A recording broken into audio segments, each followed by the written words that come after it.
Sacred Symbols, a PlayStation podcast, is brought to you by, well, you. If you want to learn how to support our show, go to patreon.com/laststandmedia.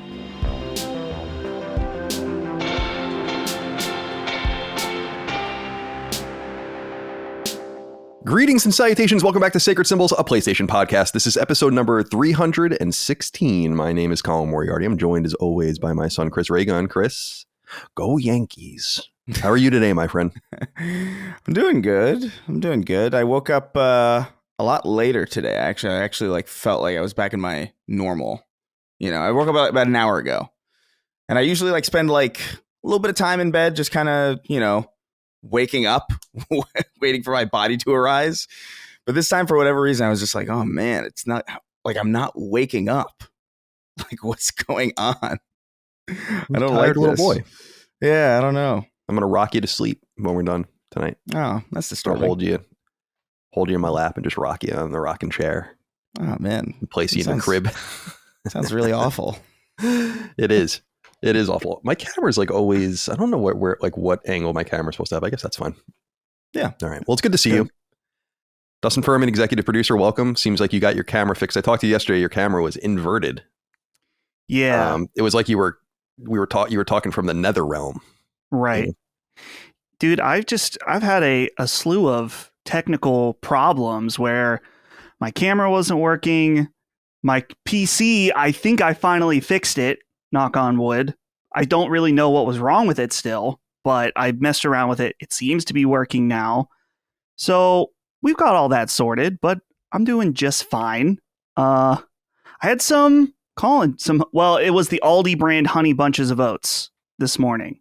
Now I have to say, I didn't get the almond kind, but still the amount of oats, I don't know if they're all at the bottom of the box. So now they're scrimping on oats, you're saying?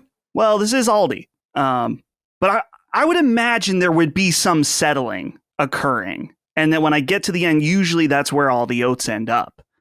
But so I ate that, and then I kind of wasn't hungry for lunch. But I was like, I gotta eat, or else I'm gonna be famished like Chris. I just gotta eat a sandwich and stuff it down. What'd you have? So, turkey sandwich with pepper jack cheese and chips on it, like a 10-year-old, of course. Is it Boar's Head? No, it was just Aldi brand. Aldi brand. All of it's Aldi brand. I see. Okay. Oh yeah. Now so we don't now have time to go to all these different oats. Grocery stores. No way. The honey bunches of oats is that all you do? You do all your shopping? You're shopping at Aldi pretty much? Usually, all the groceries are bought at Aldi. Occasionally you do have to stop somewhere else, and we usually end up going to Target once every other week, and you can get the stuff you can't get at Aldi, like cleaning stuff or whatever, pick up there. But yeah, all the groceries. Have cleaning supplies at Aldi, or they just have the fucking broke down nonsense, the Tom's from Maine style. This doesn't really work. They have stuff. You can get they have an Aldi brand Dawn dish soap that you can get. They have detergent. We don't use that, but they have some stuff. They cover the basics. Do you ever use Tom's from Maine? You ever see that brand?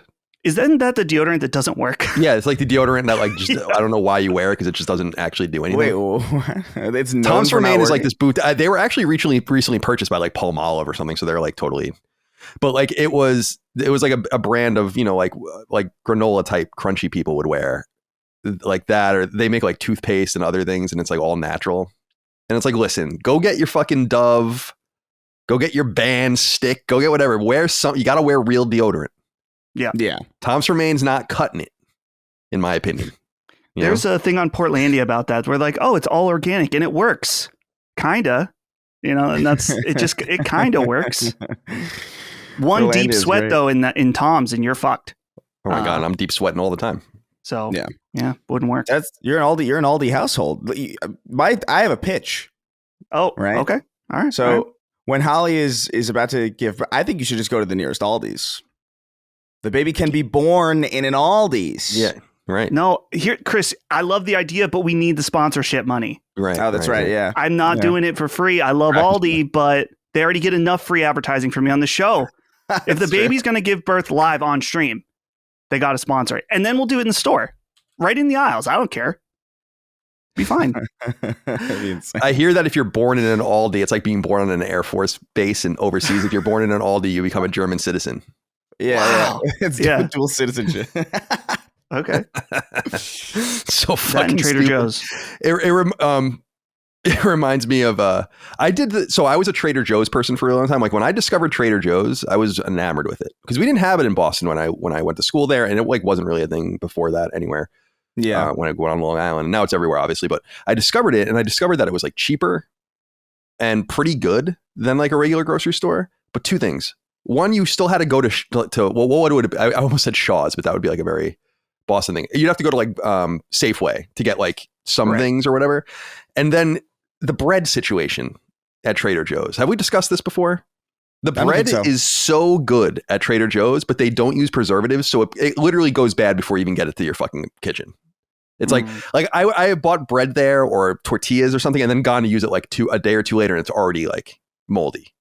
Freezer, like I live in man. fucking France in 1500 or something. Freezer, man. You got to freeze it. That's it. That's what it's for. You gotta freeze your bread.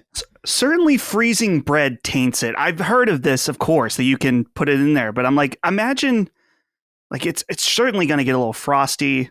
It doesn't seem right. Yeah, my dad freezes a lot of bread. Yeah.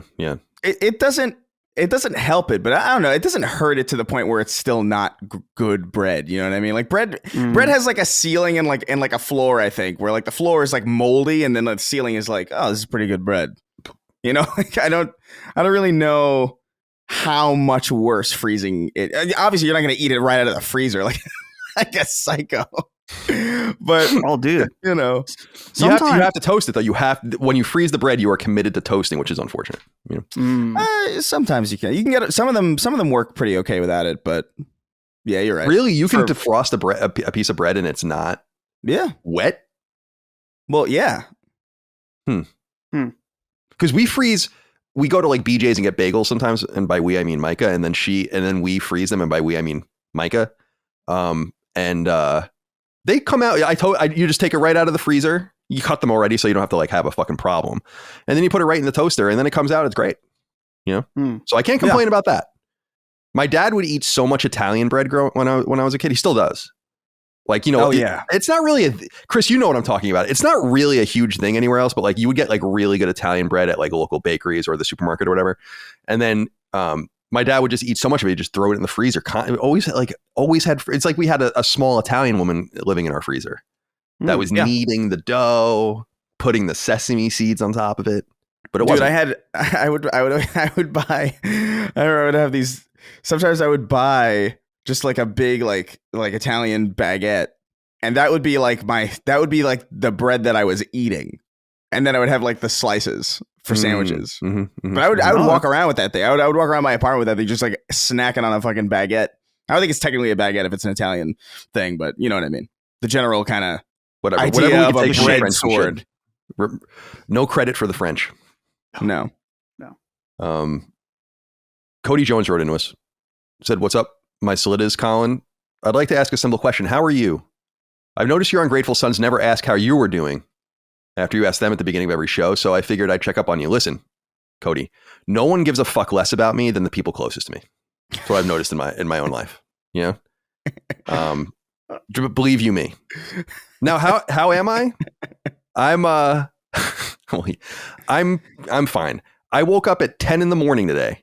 I don't think I've woken up that early in maybe since we had to go to an airport at some point early or some shit. I don't even know. Like many months since I've had, and it's so sad. I got up. I was playing Still Wakes the Deep last night, and at like 1:30 or so, I'm like, I got to go to bed because I got to get up at 10. And so I went to bed because I had to go to here's what happened. I had to go to my therapist today. I was supposed to go to him like last week, but we had to cancel because our dishwasher broke. And you know, when you buy like, I guess you wouldn't know, Chris, because you don't own your own place yet, but you will when you own your own place. But Dustin, when you buy your fridge and all of these different things, did you get like a warranty on them by chance, any of your things? The only thing I had to buy is a new fridge, and it wasn't very expensive. So I think it came with a warranty, but I didn't buy anything extended because it wasn't, it's just a fridge. Right. Like we're here applying your various appliances. Like when I moved in, some of my appliances were already here, but I had to buy most of them and I bought American, of course. But then so it's like GE, Whirlpool, like all that kind of stuff, like whatever it is. We had just a technical issue, so we're back. We had a funny little moment though. It's on video, but it's not. Oh, it's something Chris and I will just share forever in our hearts. Yeah. Basically, Dustin left the room, and then I immediately called him a fucking idiot. And then he came back, but he was confused how, like, in that short amount of time, we were already hysterically laughing about something. It was 1 second, less than 1 second. The timing was impeccable. What was I saying? Yeah. Okay, so all right. So when I bought all my appliances in my house, they're pretty expensive, and some of these things, right? No, it's not. It's actually some of it was not as crazy as I thought it was going to be, but some of it's expensive. And then this was in 2020, right? And I'm like, damn, should I get the warranty on all this stuff? And I did. But I have this clear memory because it all comes from the same brands or whatever. So you just write like one big check and then it's like your warranty for this, this, this, and this. And I remember the warranty check being like $800 or something like that for like the microwave, because we have like a really nice built-in microwave. So I didn't want to like just fuck around with that or whatever. And then the dishwasher and a few other things. But lo and behold, the dishwasher starts leaking. And I'm like, don't we have a warranty on this? Like I sprung it and then I like went into the bowels of my email and I found it. And I was so glad that we did that because I would have lost my fucking mind. Nonetheless, that's a boring story to tell you. Dishwasher still broken. Guy came over, had to order a part. So we've been hand washing our dishes for the last week. Woe is me. Horrible. Wow. Horrible. Now, Colin, I have to ask. Cody writes in saying, we never ask. This has come up before, and I believe the answer was somewhere along the lines of, I don't need to be asked. I'm always sad. There's nothing to ask. Now you've brought it up again. I'm kind of wondering, do you want to be asked? Because if you do, that's fine. If I bring up something again, just assume the pot has encapsulated that part of my brain and extinguished it from existence. Sure. Certainly. You can tell me that I've said so many different things and I'd believe you. Yeah. Because I have no real memory of it. It is true that it's almost redundant to ask, how are you, Colin? I'm fucking sad. How are you? How are you, Colin? Oh, the president almost got his fucking head blown off the other day and we almost fell into a civil war. How are you doing? I'm great. Thanks. Thanks for asking. Cody, thank you for writing it. What? We desperately need something to talk about because I don't know what I'm supposed to do when there's no news. I know it's very strange because this has happened before, right? Where there's been, there's no news sometimes, but like I feel like this is like a more common. The distance between those episodes where there are no news usually is a lot greater. I feel right. I might be wrong on that. This is 3 in a row, I think. To be honest, I feel like there's nothing to talk about. Right. And it's not just PlayStation. Like, I don't even give a shit. They never say anything anyway. It's just generally in the third party, there's usually a million things to talk about.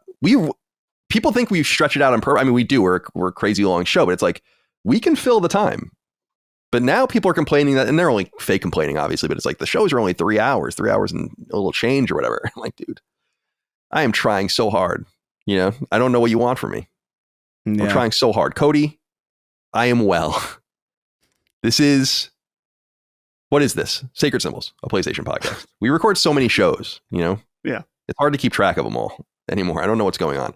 Also, when I went to my therapist today, he was, the reason I needed to actually go and see him is because I just stopped taking 2 of my 3 meds. I think I had talked about this. Like I just like raw dog in life now.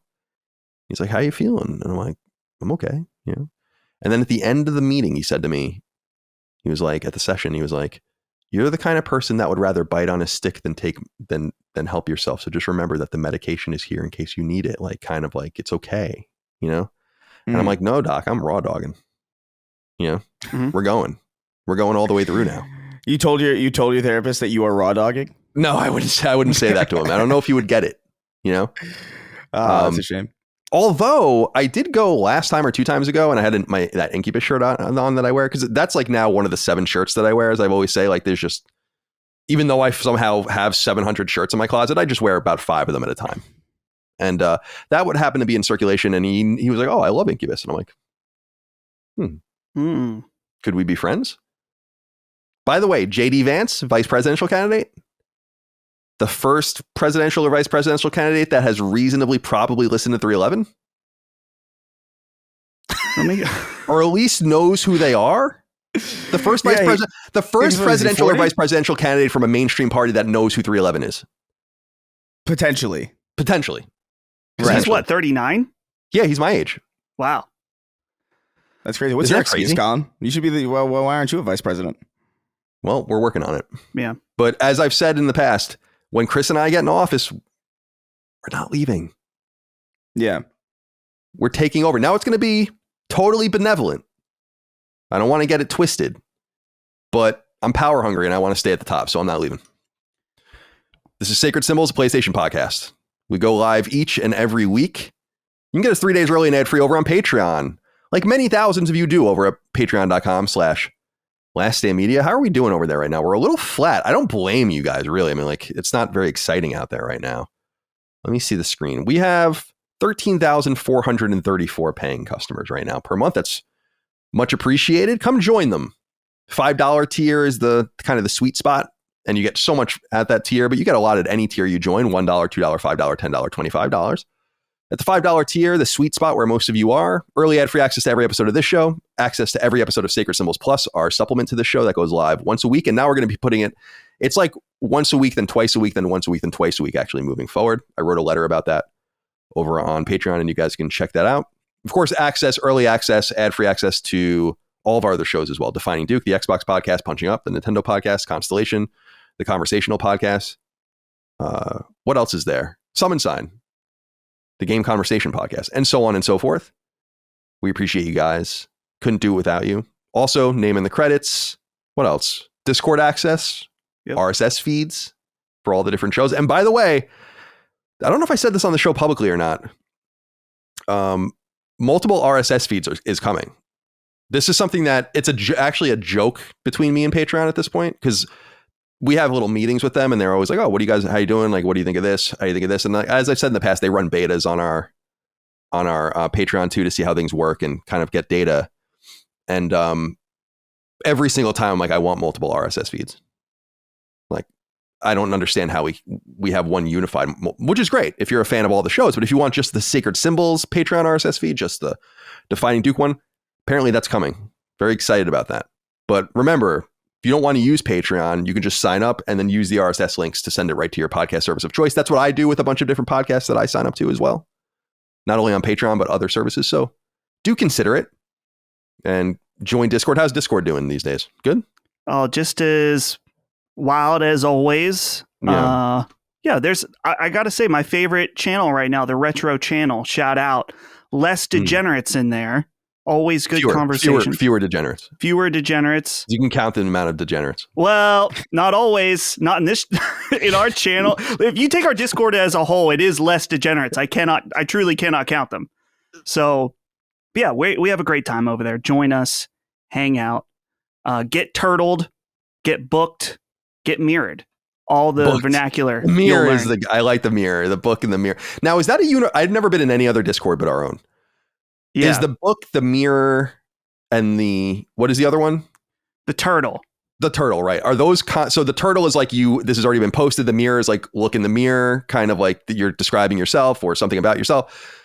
And the book is you're writing too much. Is that like a common thing? I honestly don't know, because I've used the mirror outside of it and people don't know what I'm talking about sometimes, or they're like, why'd you post that? So I'm not honestly sure. Culture. We have a culture. To some degree, yes. The book thing, though, Colin, it's important to put, because some people take these emoji reacts very seriously.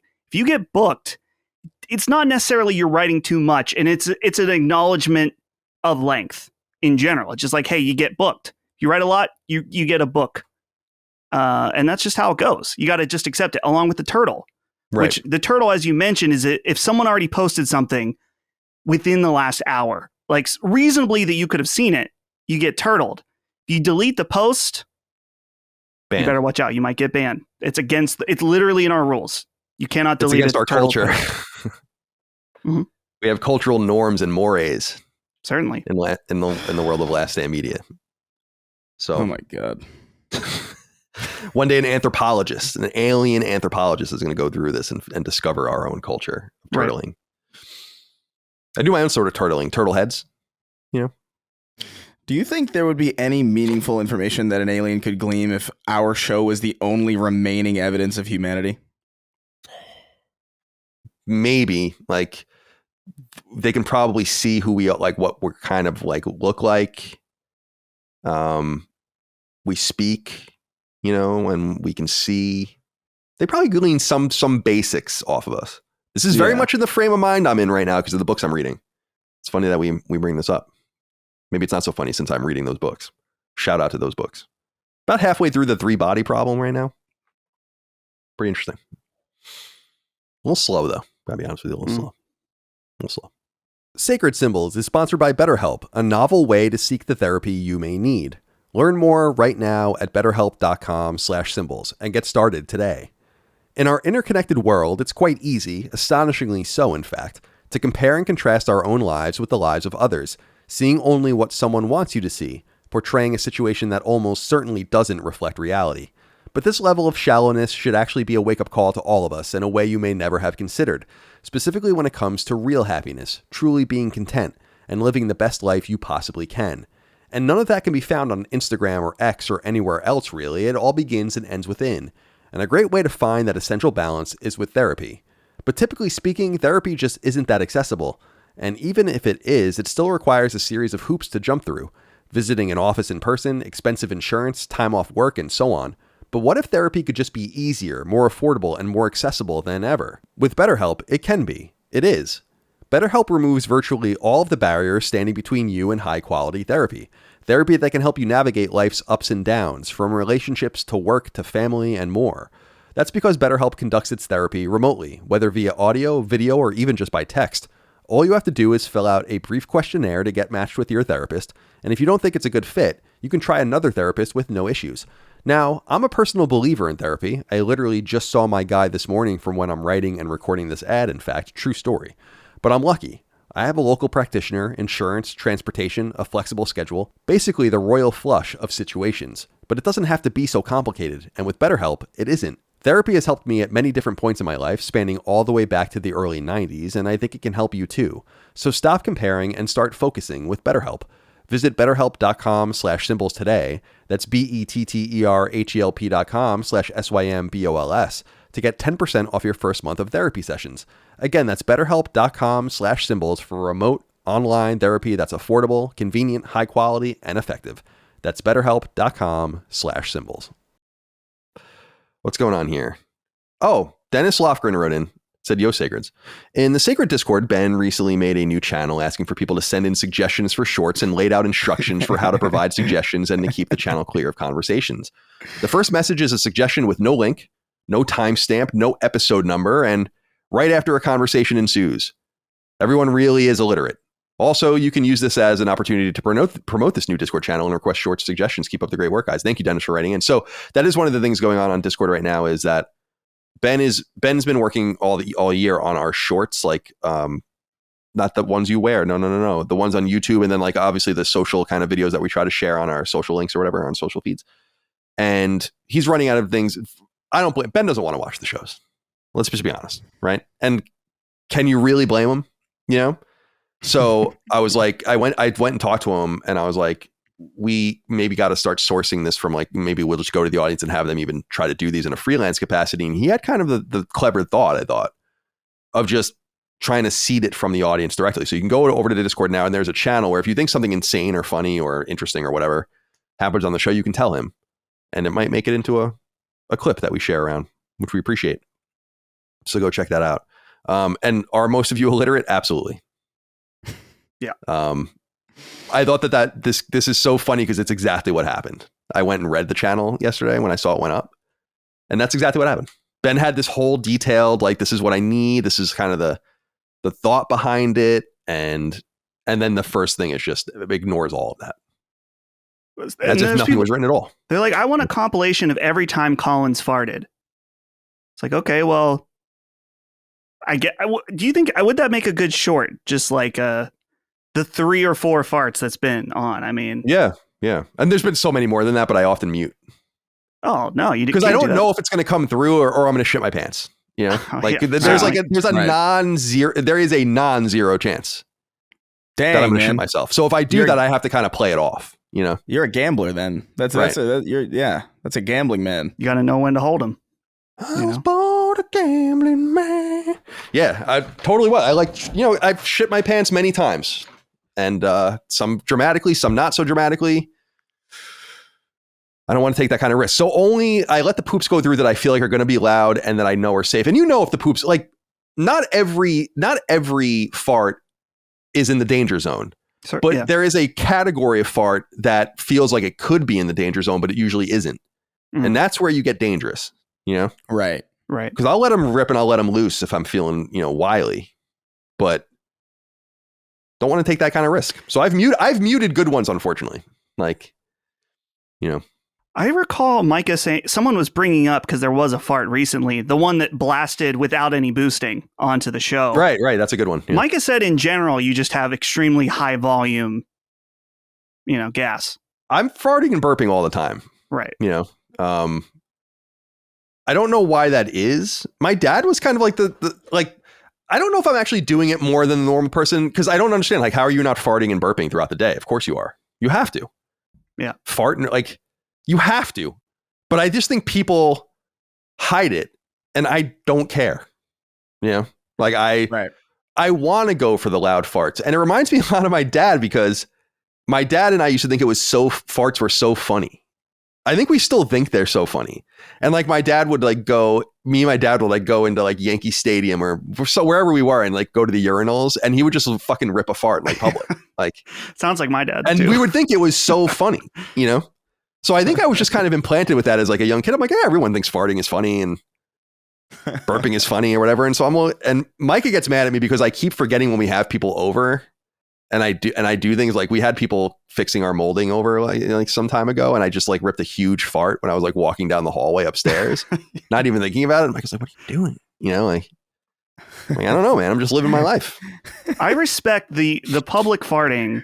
My dad's notorious for this. Like I remember we were at like TJ Maxx of all places one Christmas, and the ladies checked us out, and then she's like, "Oh, have a Merry Christmas." And he's like, "Thanks, you too." And as he turned, it was like as he turned and walked away, we couldn't believe it. We like walked out. I practically threw up from laughing because it's just the boldness. She says Merry Christmas, and he practically shits on her. You got to take that timing. I mean, that's time. Like what your dad realized in that moment, in my opinion, is the synapses are firing, and he's like, the timing. I got to make a decision now.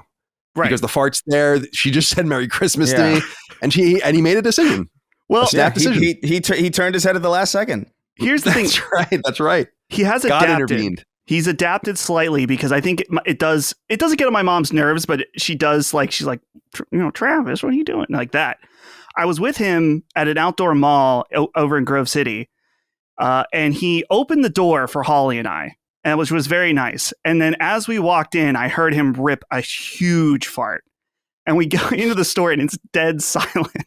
I'm like, everyone in the store heard that. He's like, "What? I did it outside." I was like, "Yeah, but you could hear a pin drop in that store."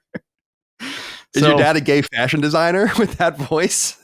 No, that's like his little like, "Oh, well," it's like the "I did it outside." It reminded me. Do you know what is that show? I think is it Project Runway where there's like the fashion designers that make the. Sounds right.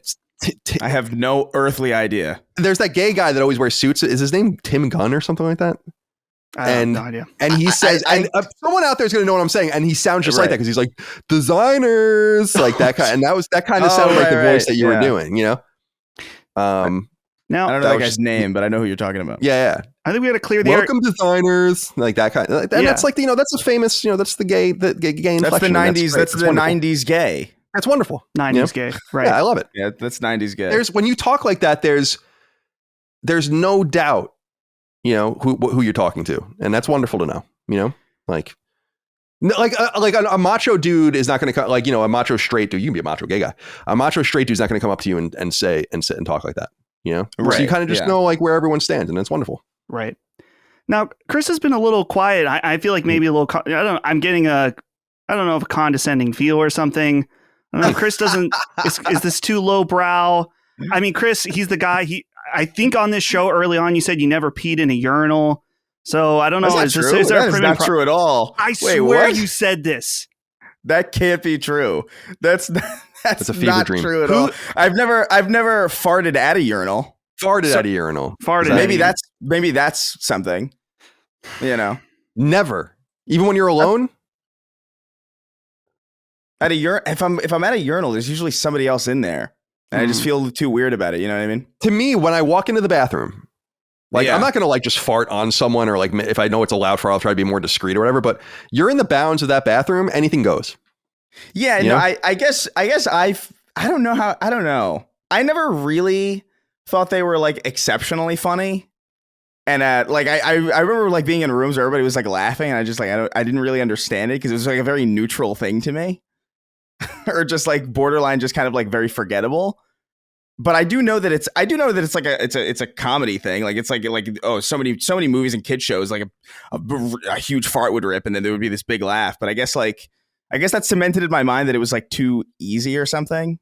I don't even think that's necessarily true, or like that I believe that in like a holistic sense. But I think that was like hammered into my brain early on. So for whatever reason, I have this like natural impulse to like stay away from it as far as like comedy goes. Sorry, we're not as sophisticated as you. It's not sophistication at all. It's literally just I don't know, man. I don't know. Maybe like a fucking oh, you know what it was probably? I just remember going I would spend a lot of time at the Bronx Zoo because like my aunt would take me like whenever my parents were like working or whatever. And I hated it because just all the animals would just be farting all over the fucking place, and it would just be like a terrible. Especially like they had this thing where like you could ride a camel. Oh right. I don't know if they still have that, or if like that's like still a thing, or like how long that was around. But man, just terrible. Just a horrible olfactory experience. No, I bet. Yeah, animals are disgusting. Yeah. That's fine, though. My own dogs are fucking disgusting. They're like licking each other's ears and like dogs just are fucking farting on me when they're sitting on me and oh my god, slobbering all over the place. And it's like, what are you guys doing? You know? I did see this video that did make me laugh recently. That was this black lab or something, and it was like walking out of a room, and it let out this fart for a good It was like I know the video. I've seen this. You know exactly what it is. It is crazy because it lasts, I think, unironically, like 20 seconds. Like it's a 20-second persistent hum, and that was hilarious to me because like a dog can't possibly do that on purpose for comedic timing. So this was just a dog in the throes. Right. That's what's funny about it to me. It's like I guess it's like the layers underneath it that are funny. Right. Definitely. Yeah, it's what would be like anthropomorphizing? Is that the word for the animal, and like giving it a human sense of humor? You know, it's just the idea that it's the idea that it would be doing this in the wild, like unrecorded, if not for that, if not for the camera and giving its position away. Exactly, and then like suddenly it's like just completely eviscerated by every predator around it. That's funny to me. That's why when I think of, everyone knows I love Boston Terriers, and I have 2 Boston Terriers, and they are dumb. And now they were bred, out of, and they're new. They were bred in the late 19th century. Brand new. Like I look at them sometimes and I'm like, you'd have no prayer. Oh yeah, no. None. No prayer. You're too friendly. You trust everyone, and you have just real base desires of being pet and getting attention, and you have no idea you wouldn't know what the first fucking thing to do out there, but I'll hold them close and I'll protect them. No worries. Send all your Boston Terriers to me. All right. What else? Oh, Sacred Symbols Plus. We just recorded Sacred Symbols Cross-Defining Duke, so you can check that out right now on patreon.com/lastdaymedia, and we'll get those going more regularly again. It's hard to schedule 5 people at once. So I know that sounds weird, but it's just true for, a 3-hour session. It's not like we're having a meeting or something. So So we appreciate your patience on that. Mike is working hard on getting that back on the calendar. So go check that out on patreon.com/lastdaymedia. You did a retro game store conversation, right? And that goes live the day after this goes live. So you can check that out. Talk to me about that conversation. I wanted to be on that, but we had a scheduling conflict. Yeah. So that was a double for me because I did that and then I did Sacred Defining Duke. But yeah, it was awesome. It was with my new local game store owner here in Butler, Evan from Main Level Games. And what I liked about the conversation was it was surprisingly deeper than you would expect this type of interview to go, just because he was telling me how in the 7 or 8 months he's owned the store, people come in, they start talking about games or like childhood games, seeing something they haven't seen for years. And that the deep conversations from opening up from something maybe sensitive from the past. So we had a really good conversation. It's coming out Saturday. Special offer made by Evan for anyone who visits the shop. So listen to the episode. You want to go check it out for is there like a password? I don't think there's a password. You walk in and you have to say licorice. And then he knows that you listen to this. Say it twice. Yeah. Say it twice, but not 3 times. Or else you pay extra. So cool, man. That sounds great. Yeah, I really wanted to be on that show because I would have loved to really understand or pick his brain rather about the dynamics of the business, if you would be willing to talk about those things. Yeah. That's really cool. Yeah. And there's something about like there were, when I was a little kid, one-off game stores that sold new games. And then they kind of turned into these. There was a place I used to go to in New Hampshire when I went to private school up there called Game Exchange, which is probably a very common name, but it was for people that might be around. It was in Dover, New Hampshire. And I used to love going there, and it was like a building and they sold new games. They rented games, which was cool. It was just this like mom and pop shop. And then you could go there and like rent consoles and rent space. It was just a very small place, like a storefront, but you can there was just TVs. And I used to like play Saturn games there. Yeah. Because you could just like rent a Saturn and play whatever it was like $5 an hour or something. And the internet seemed to have killed that vibe. And now it seems to have come back in some way, because Dagan also has like a small kind of vibrant gaming store that's retro themed in his small town. So I hope that maybe there's something about this that will keep these places in business. And it's too easy to see if you're being marked up or whatever on the internet too, So that's what like you have to be competitive. We had a large portion of the conversation was about trust between the people that shop and the people that come, because especially in retro game communities, it's like if you rip someone off on a trade or whatever, like word will spread quickly. And so that's a huge factor in his mind as far as like how he runs his business. And you mentioned the community aspect. That's something that he hasn't been able to do a lot of because his store is pretty small, but he wants to become like a hub where people can come, hang out, play games, buy, sell, whatever. So does he sell new games? Does he sell new games? No. Like the newest stuff that's out? No. Okay. Almost nobody does that anymore just because the margins on it are horrendous, to my understanding. And if the game lowers in price, then you're screwed. Yeah, that's true. Yeah, that's interesting. Cool. Yeah, well, I'll have to check that out. I'll listen to that this weekend. What else is going on? Oh, lastdaymedia.store for merch. Shirts, sweatshirts, stickers, etc., hats. Come support us there. Keep Micah busy. And leave us nice reviews on podcast services. You can follow us on YouTube, etc., and so on. Whatever's comfortable for you if you like our shows. And remember, we're playing, in quotes, playing San Diego. And we'd love for you to come see us on September 6th. It's a Friday. It's Sacred Symbols versus Defining Dukes. The Defining Dukes. It will be like a quiz show competition, etc. It's going to be really fun. Hope you guys come and join us. Come see us live and hang out. And we'll keep reminding you about that. We have a little bit of time between now and then, but I really love San Diego. I think it's a cool town. So I hope people, even if you're from out of town, or certainly if you're in Southern California, I hope you come see us. But if you're from out of town, man, San Diego, especially that time of year, pristine. I'm telling you, I'm not much of a traveling person. Like I've been many places, but I don't give a fuck about many places. San Diego is one of those very unique, really cool spots. I'm sorry, Chris, I interrupted you. No, I interrupted you. I was going to say that San Diego, from every time that I've been down there, it's kind of like your positive stereotypes of what you think LA is. Like when you see like California represented in like media, it's like, ooh, this is cool. Like, oh, the beach, the sunshine, the nice trees and all that stuff. That's what it is. You know what I mean? Like that's what San Diego is.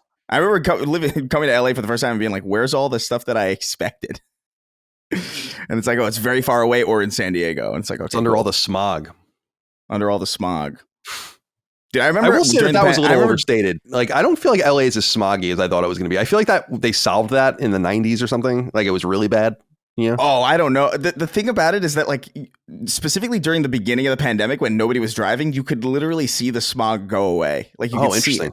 It was so awesome. Interesting to, like, go outside and, like, you got, like, this fresh air and then you would see, like, oh, I could see, like, way more of the sky than normal. That's mega weird. Like it's weird to see, you know, that like there are so many cars that they must contribute to something, but like at the same time it's another thing to actually like witness from like week to week the transition of it. It's almost like when you get out of you know, take a flight somewhere and then you can very, very distinctly realize the difference in air quality from place to place because you're transferring from a different biome to another one in such a short period of time. It's like, ooh, the air is like really fresh out here and crisp. Key use of the word biome. I like that. Really like that pull. Gives me a little bit of that Returnal feel. Is it too big? Returnal is the game where everyone started using that term, in my opinion. You know. Oh, you think? Yeah. In the game space, obviously. Yeah, for sure.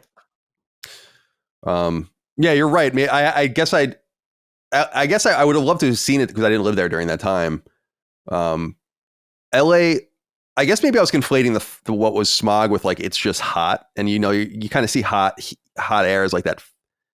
Yeah, it seems like it's moving and it's hazy. So it was probably a little bit of both. Plus, I lived in Santa Monica, which is not nearly as bad as other parts of LA, but Santa Monica, because you get that sea breeze, you get like a lot of good. That's the best part about Santa Monica, really. Is that Santa Monica was pretty comfortable. I mean, I had central air, but I knew people that lived there that didn't have air conditioning, which was fucking crazy to me. But you could kind of do it, I guess, if you're like near the water, which we were. We were only a couple blocks from the water. All right. Well, I'll be back in California soon, early September, for the show, and then we're going to go to Vegas actually on the way back, which is cool. Since we're out there, might as well. Are you gonna fly to Vegas? Yeah, we'll fly to Vegas and then we'll fly back to Richmond from there. Yeah, so that will be fun. It will be a nice little West Coast swing for us, and looking forward to that. So yeah, come see us over there. You can get tickets, by the way, at bit.ly/sacreddukes, SACREDDUKES, bit.ly, bit.ly. Would love to see you there. Come join us. Favorite hotel in San Diego? US Grant. If you're coming, it's pretty expensive, but if you're only coming for a day or two, which is the only time I would never have an extended stay at a hotel that expensive. Really cool spot and dog friendly, by the way, which is dope. Yeah, it's like a really nice hotel and dog friendly. I've never seen such a combination before. I still have to figure out where I'm going to stay in Vegas though, because I love Vegas. I've stayed in many of those places, and I don't know exactly where I want to go. You know, maybe the Aria or the Encore. I love those two spots. All right. What else? Anything else? Lots more. Not a lot of news this week. Obviously, we were talking about that and lamenting it earlier, but I have a few things from the audience here that I thought were funny or interesting. And then we'll get into the smaller news items. There's no big news items this week, but we'll talk about what we're playing. We'll end the show with 6 inquiries from the audience that are more game centric. I wanted to get your temperature on this one, Chris, because I wanted to know if you like, this is unbelievable if he's telling the truth. And I always assume people are telling me the truth, but then people tell me they lie to me all the time. So yeah, who knows? Ross Arlo wrote in and said, "Hey, Crash Test Dummies. Last week, you guys talked about the Snark Tank being in the background of a car crash video. I wanted to write in and let you know I was the one whose dash cam caught the car hitting a banana peel and spinning out. It was a bit comforting thinking I could have died listening to a lore discussion on the Martian Manfucker. At least I would have died laughing hearing Sween's perfectly timed, I saw that shit and I almost died. Driving around Atlanta can be so dangerous, but at least I have Sacred and the Snark Tank to help me get by. Hope to see LSM one day down here. We'd love to have you." Thanks for writing in, Russ. We played in quotes Atlanta with Kind of Funny, and I like that we were at MomoCon. Do they still do that? I think so. We were invited to MomoCon And Atlanta was pretty cool. It was there was awesome food. There was a place there's two of them, I think, called the Vortex. And it's fucking awesome. It's like the most absurd, like greasy, ridiculous food you can possibly. Oh, it was so good. And that's like their whole thing. Anyway, Yeah. What do you think of that, Chris? This is the man, apparently, from the video. I mean, it would track that somebody who would be listening to this show on a drive would theoretically hear this story on one of these shows and be able to write in. I mean, if that's true, that's amazing. I can't even count how many times I've thought about like this exact thing. Like this is like how many people are listening to our show while driving and getting involved in crazy near death experiences. For some reason, look, I've driven quite a bit, but for whatever reason, I don't know what it is. That Final Destination scene of like that what is it? That giant log. Oh yeah. Right through the windshield. It is never not on my mind. If I'm driving and I see a truck, I'm always thinking about that. So like pretty much once every time minimum that I get in a car and I drive somewhere, I think about this, especially on the highway where you're going at a speed that theoretically would be enough to do something like that. So it's like, dude, the idea that people are getting murked listening to our stuff is probably not zero. And so I'm just fascinated by that was pretty close. It wasn't the person involved, but it was a person close enough to see something happen, which is also fascinating. So no, this is a perfect satiation of my morbid curiosity. I love. I'd like stuff. to think the so CIA. I'd like to think the CIA uses sacred symbols to torture terrorists at Guantanamo Bay. Oh my god! And I'll keep that in my mind and hope that it's true. What is it? Break Islamic terrorists by listening to sacred symbols. the returnal spoiler cast on loop for 50 hours. Right. It's just like, I'll tell you anything you need to know. I'll tell you. Oh my God. If I hear the word biome again, I'm going to die. Well, Ross, I don't mean to impugn your character. I'm not saying you're lying, but I'm surprised. And it sounds like you're not lying, but I just take everyone at face value. It's been a problem in my life, clearly. Right. In some ways. But I just kind of trust everyone and kind of hope that it works out. And so when people write in, I just assume they're telling me the truth. And then there are people that say what they'll write in later and be like, it's so clear that some of these this story is made up. And I'm like, I don't know why that's clear, because why would someone lie to me? So now I'm like a little more skeptical. Well, they would lie to get on the show. It's a moment of fame. But yeah, that's true. But it's the lamest moment of fame ever. First of all, if you're doing it for that reason, but being on sacred. But also, like, you can get on the show just with just have good write-ins, which many people do. Just play honestly, play fairly, I tell the truth to a fucking ridiculous degree on this show. You know way more than you need to know about so many things. Show me the same courtesy, I guess is what I'm saying. Yeah. Ross Arlo, glad you're well. And continue to be well. Al Zaffino wrote in, said, hi, guys. Oh, he says, actually, hi, guys, like Dagan used to say. And he says, parenthetically, I miss Dagan. You can go, Dagan's back. He's on Constellation. I don't know what his deal is with punching up. I'm told he's not coming back till the fall, so he'll figure that out, I guess. But he's busy right now. Dag is, his industry is caught in like a really bad scene right now. I mean, it is what it is, and he's like just working hard, trying to keep his head down, getting things done. So we appreciate your patience. We know you miss him on the shows. I miss him too, because that's the way we used to. I don't talk to Dagan very much right now, because that's the way we used to catch up. We used to do the shows, but we would also be with each other before and after often, and then texting about things and all the rest. So I hear you guys. He says, long time, first time here. This is back to Al Zaffino. I just wanted to let you all know how instrumental you've been in helping my mental state these last 8 months. In December of last year, my wife was diagnosed with breast cancer. Today, Wednesday, July 17th, 2024, so that's the day he wrote in, was her final chemo treatment. Sacred Symbols has been in my life since its inception. I've never looked at it as therapeutic, but for 8 months, you guys have kept my mind from wandering. The consistency of the shows is second to none, and I'm always grateful. So thank you all again. The entire crew helps us fans in so many ways. And as always, fuck cancer. Al, thank you for writing in. I'm so pleased to hear that your wife is in recovery. Final chemo treatment. So I guess we'll keep her in our prayers. Right now they have to go in and make sure everything's good, but that I assume will be the way out. I don't want to jinx anything or whatever, so I'm not trying to do that. But I think it's going to be awesome that she's going to be coming out of this. What is her name? Let's assume her name is Allison. Alfred and Allison Zaffino. So give Allison our very best. And man, breast cancer is such a... All cancer is fucked up, but it's like... breast cancer seems to sneak up on people,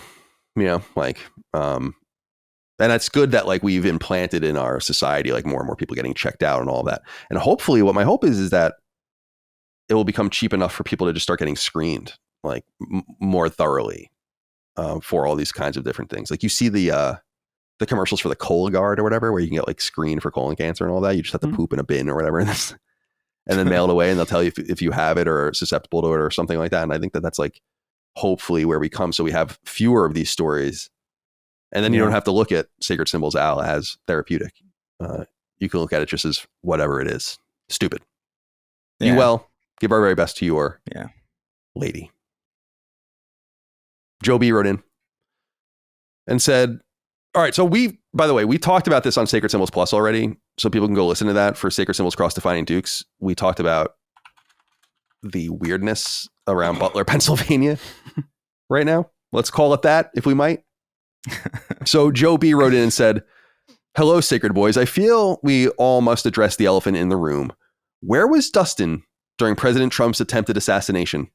He told us it was going to be a crazy time in Butler, Pennsylvania, and to expect chaos. Is this another instance of a possible second shooter?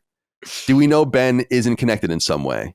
Will Chris Collin, Dustin Furman be able to grow up around his father? Please discuss. So we did get into this on the show, and I don't want to be redundant, but I know not everyone's going to listen to that, and they're going to be curious, and it's probably a conspicuous thing to pass up. So to fill everyone in, the more casual listeners or whatever, especially, Dustin, right before you here, who's our executive producer and obviously our co-host here, and then Ben, who's our associate producer, and they're real life friends, and they came in together basically into our company years ago. They're from, and they live, and Dustin is broadcasting from right now, Butler, Pennsylvania. And Butler, Pennsylvania was where the attempted assassination on Donald Trump was this past weekend from when we're recording.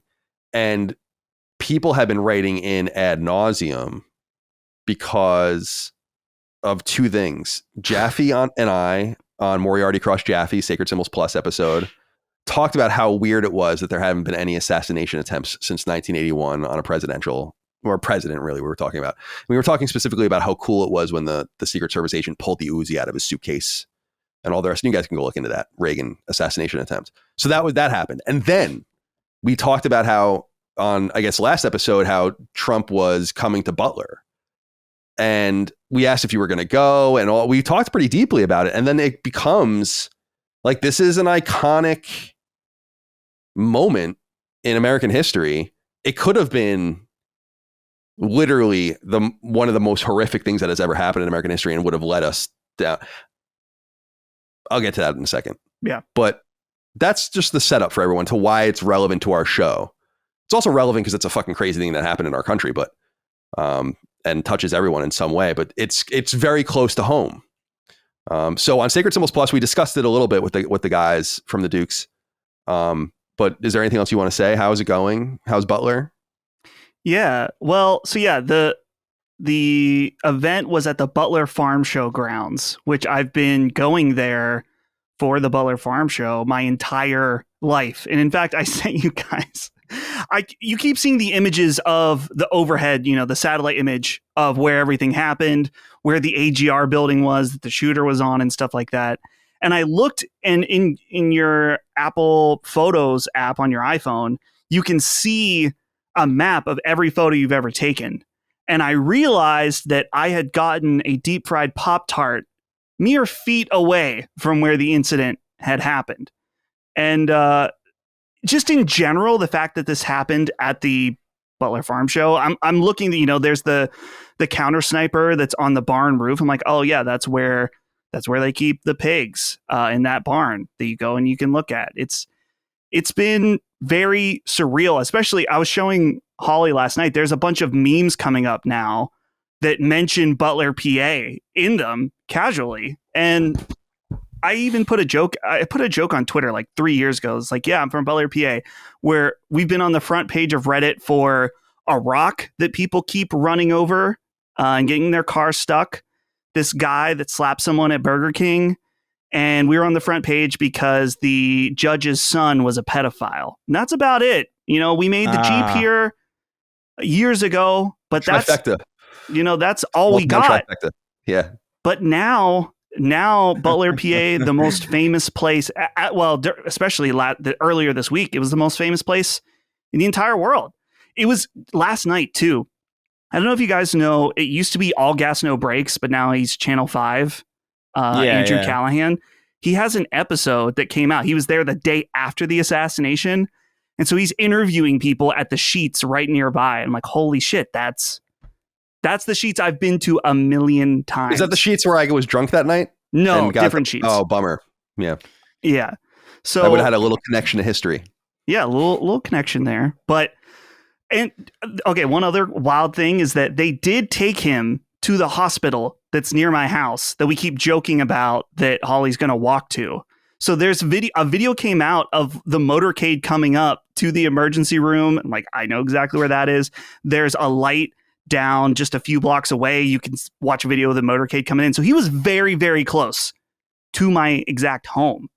But as far as where I was Saturday night, I was at a friend's house drinking Yingling Flight, hanging out on his porch while he made smash burgers. And it was actually a really weird. We pulled up at his house at like just after 6.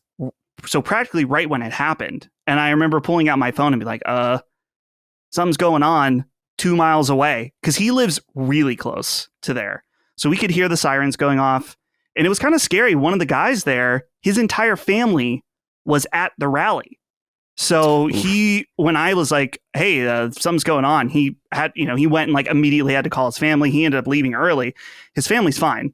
But unfortunately, not everyone was fine at that rally. Someone died. It was, really unfortunate. He died saving his family. So yeah, horrible. Horrible.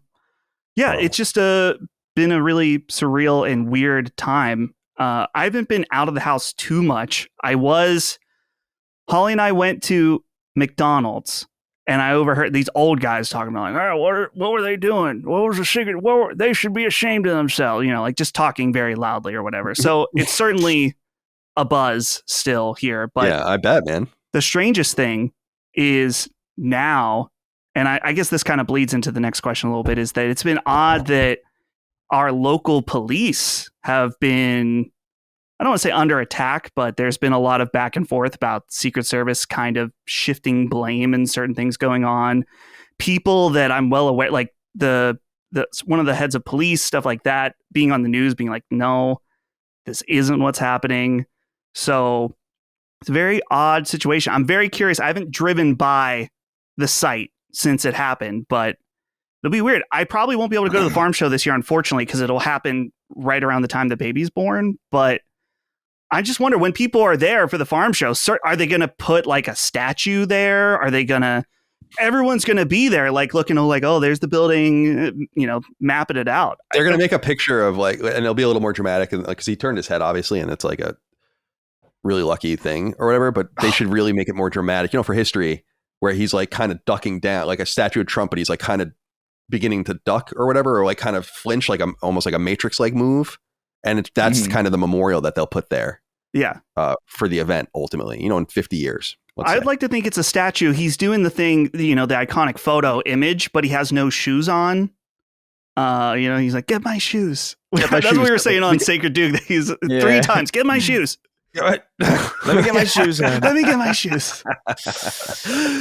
Oh, man. My Nike.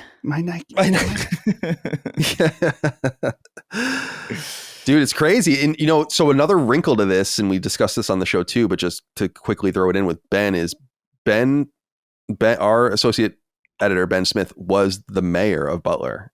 Mm-hmm. Yeah. So he would have had this would have like totally turned his life upside down for a while, Certainly. just in having to deal with it, Right. The farm show grounds are outside of the city limits, but a lot of the Butler police were there because when Secret Service comes in, they just kind of grab everybody and you have to do what they say.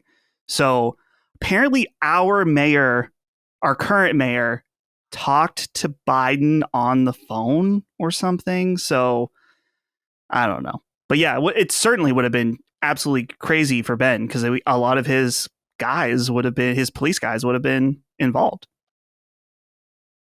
That's crazy, man. That's like a crazy what if, Mhm. The other crazy what if, and this is what I was bringing up earlier, and I said I get back into it, is just like the more I think about it, the more I'm like, holy shit. Like, Yeah. it was shocking, right? And we described how Dustin was the one who told me it happened. I was like working out and just with Mike, and I was in the pool. I like wasn't paying attention to the news at all. And I was like, oh shit. And that's kind of what clued me in when it happened. But the more I've had to let it marinate over me, the more I realize how fucking crazy that is. And how just an inch or two separates us from a very dark timeline. It is, in my opinion, the most visible, what if we've experienced in our respective lifetimes. Like, I don't know, man. Yeah. It would have been bad. People were talking about civil war and all that stuff. I'm like, I don't think we're really capable of that kind of thing right now or anymore. It's just different now, or it's not as like territorial but I think like sectarian violence and assassinations and, like essay style for people like the brown shirts kind of thing in Nazi Germany, like paramilitaries. And I think that's like what the future would have brought if this happened. Like the reason the paramilitaries existed in Nazi Germany ostensibly, although they existed to beat the shit out of people and scare them, but it was to protect their people as they were giving speeches and going to like, town beer halls and all these kinds of things, town halls to like give their speeches and do their stump speeches. And you would imagine a similar style thing erupting here, and we're like heavily armed, and it would just be crazy, and I'm like, thank God, dude. Like, just not only for the man, I'm a pacifist. I don't want anyone to get hurt. Obviously, like, it's insane. Like this person has been dehumanized to a degree, I think, where people forget that he is like a father and a grandfather and all those kinds of things. And it's your right to, you have the free speech to say and feel how you want. I'm not trying to tell anyone how they should feel or whatever. I'm just telling you, like, that's one thing. And you're relieved for that, because that would be horrible. Right. But the whole political reality of what that would have meant, scary as fuck. Oh, I'm telling you. And it's chilling, actually. And like, that's my honest response to it, is like, just a real sense of relief that it is. Now, he brought it up jokingly, Joe, but he brought up the second shooter and all that kind of stuff. And I was laughing with Michael, where I'm like, I love the American instinct and it's not unfounded, where everyone jumps to the conspiracies immediately. And I was laughing about how the conspiracies are the same as the JFK conspiracies. I'm like, we're already talking about like a second shooter on a grassy knoll. Like the water tower, dude. What'd you say? There's a water tower right there, not very far from where the shooter was on the roof. There's a perfect water tower. And apparently people saw people up there. I'm guessing it was Secret Service, though. Yeah, hopefully it's a Secret Service. And then I was really laughing because then like it was 10 hours after, and then people were already talking about MK Ultra, and I'm like, God. Now it could be anything. We're gonna find out. What I think, and I think it's one of those like fake laws of science, that have been made up, where it's like, if you can blame incompetence, it's incompetence, right? Mm-hmm. And kind of thing or whatever. And I think this is just sheer incompetence. Like, something broke down, obviously. Yeah. So I'm not like so into the conspiratorial mode, which I know a lot of people are, and we all want answers on what happened. I think it's going to be interesting to know. But I really am in that like fucking Detroit Become Human butterfly effect chart, where I can like see like where this almost went, and I'm just like, oh man. Oh my God. I'm too morbidly curious for my own good, because I wish I could peer into that. Dude, that's so crazy. It really is such a splinter that I can't help but be like, what would that have been like? I'm so curious. I couldn't imagine. I mean, I couldn't fucking imagine. Like I would So imagine interesting. some level of rioting, but like you can't, because the Trump's people are very suburban and rural. It's like, I don't know that would really happen. That's why I was saying it would be many something. places it's like you'd be riding in the woods. Like, Yeah, exactly. wouldn't really be. That's why I was saying like it would be something more like you would just see the rise of like a Proud Boys like militia, basically, or something like that. And maybe in the other side too, like because one, it's like a magnetic force kind of thing. This escalation. Right. I know it sounds like Tom Clancy-ish or something, and I totally get it, but I really do feel like we were staring into some sort of abyss with that. And it's heinous. When I don't know if I brought it up on Sacred Cross Duke, but when I learned, because I don't know anything about Mexican politics really, but when I learned that there have been like dozens of Mexican politicians that have been killed in the last year by the cartels, that's kind of where I was thinking like we would go, where it would just get nuts. And that's scary as fuck. I'm just so grateful that the simulation brought us here, because out of all of the different outcomes, not only for the man, the father, the whatever, like it's horrible to think about that. And the man that died, horrible to think about too. But we all have to admit that the political realities above and beyond all of that are really what we would bring out of it. And I don't know, dude. But the evangelicals out there, they definitely see the hand of God in it. Yeah. So not for that guy though, which is strange. Well, I saw. Did you make that point on Twitter? It's an interesting point. I just don't like. I don't know. I generally, I don't even have like a problem with like the religious aspect of it. It's like, yeah, sure, but like I think it's just weird to invoke that when you don't need it. Like you could give Trump credit for just being like a very lucky person. Like, you know what I mean? Like you could just give Trump credit for moving at the right time, because that's definitely what happened, and that happens all the time. Probably happens like way more often than we think it does. And so like, I don't know. I just thought it was weird that people were doing that, but it's not surprising. I mean, we're a very, very religious country. It's not like it took me by surprise. It's interesting, man. Yeah, it's crazy. Yeah, I saw some of the things you were saying. We did lose one subscriber on Patreon and the exit surveys because of the things you were saying. And I want to be clear about this. I'm actually glad I remember this. I should have wrote myself a note to remember this, but I'm glad I did. I'm no one's father. Right. I don't want people thinking that they're going to like rat people out to me or try to like divide or make people make choices. You have to trust when people do shows like this, in my opinion, that like the hosts and the participants know each other's hearts and their minds well enough to be able to judge them in holistic ways that would never have one-off jokes or things that you find were in bad taste, which, by the way, I don't find Chris's jokes in bad taste, but if I did or whatever, it's like, so what?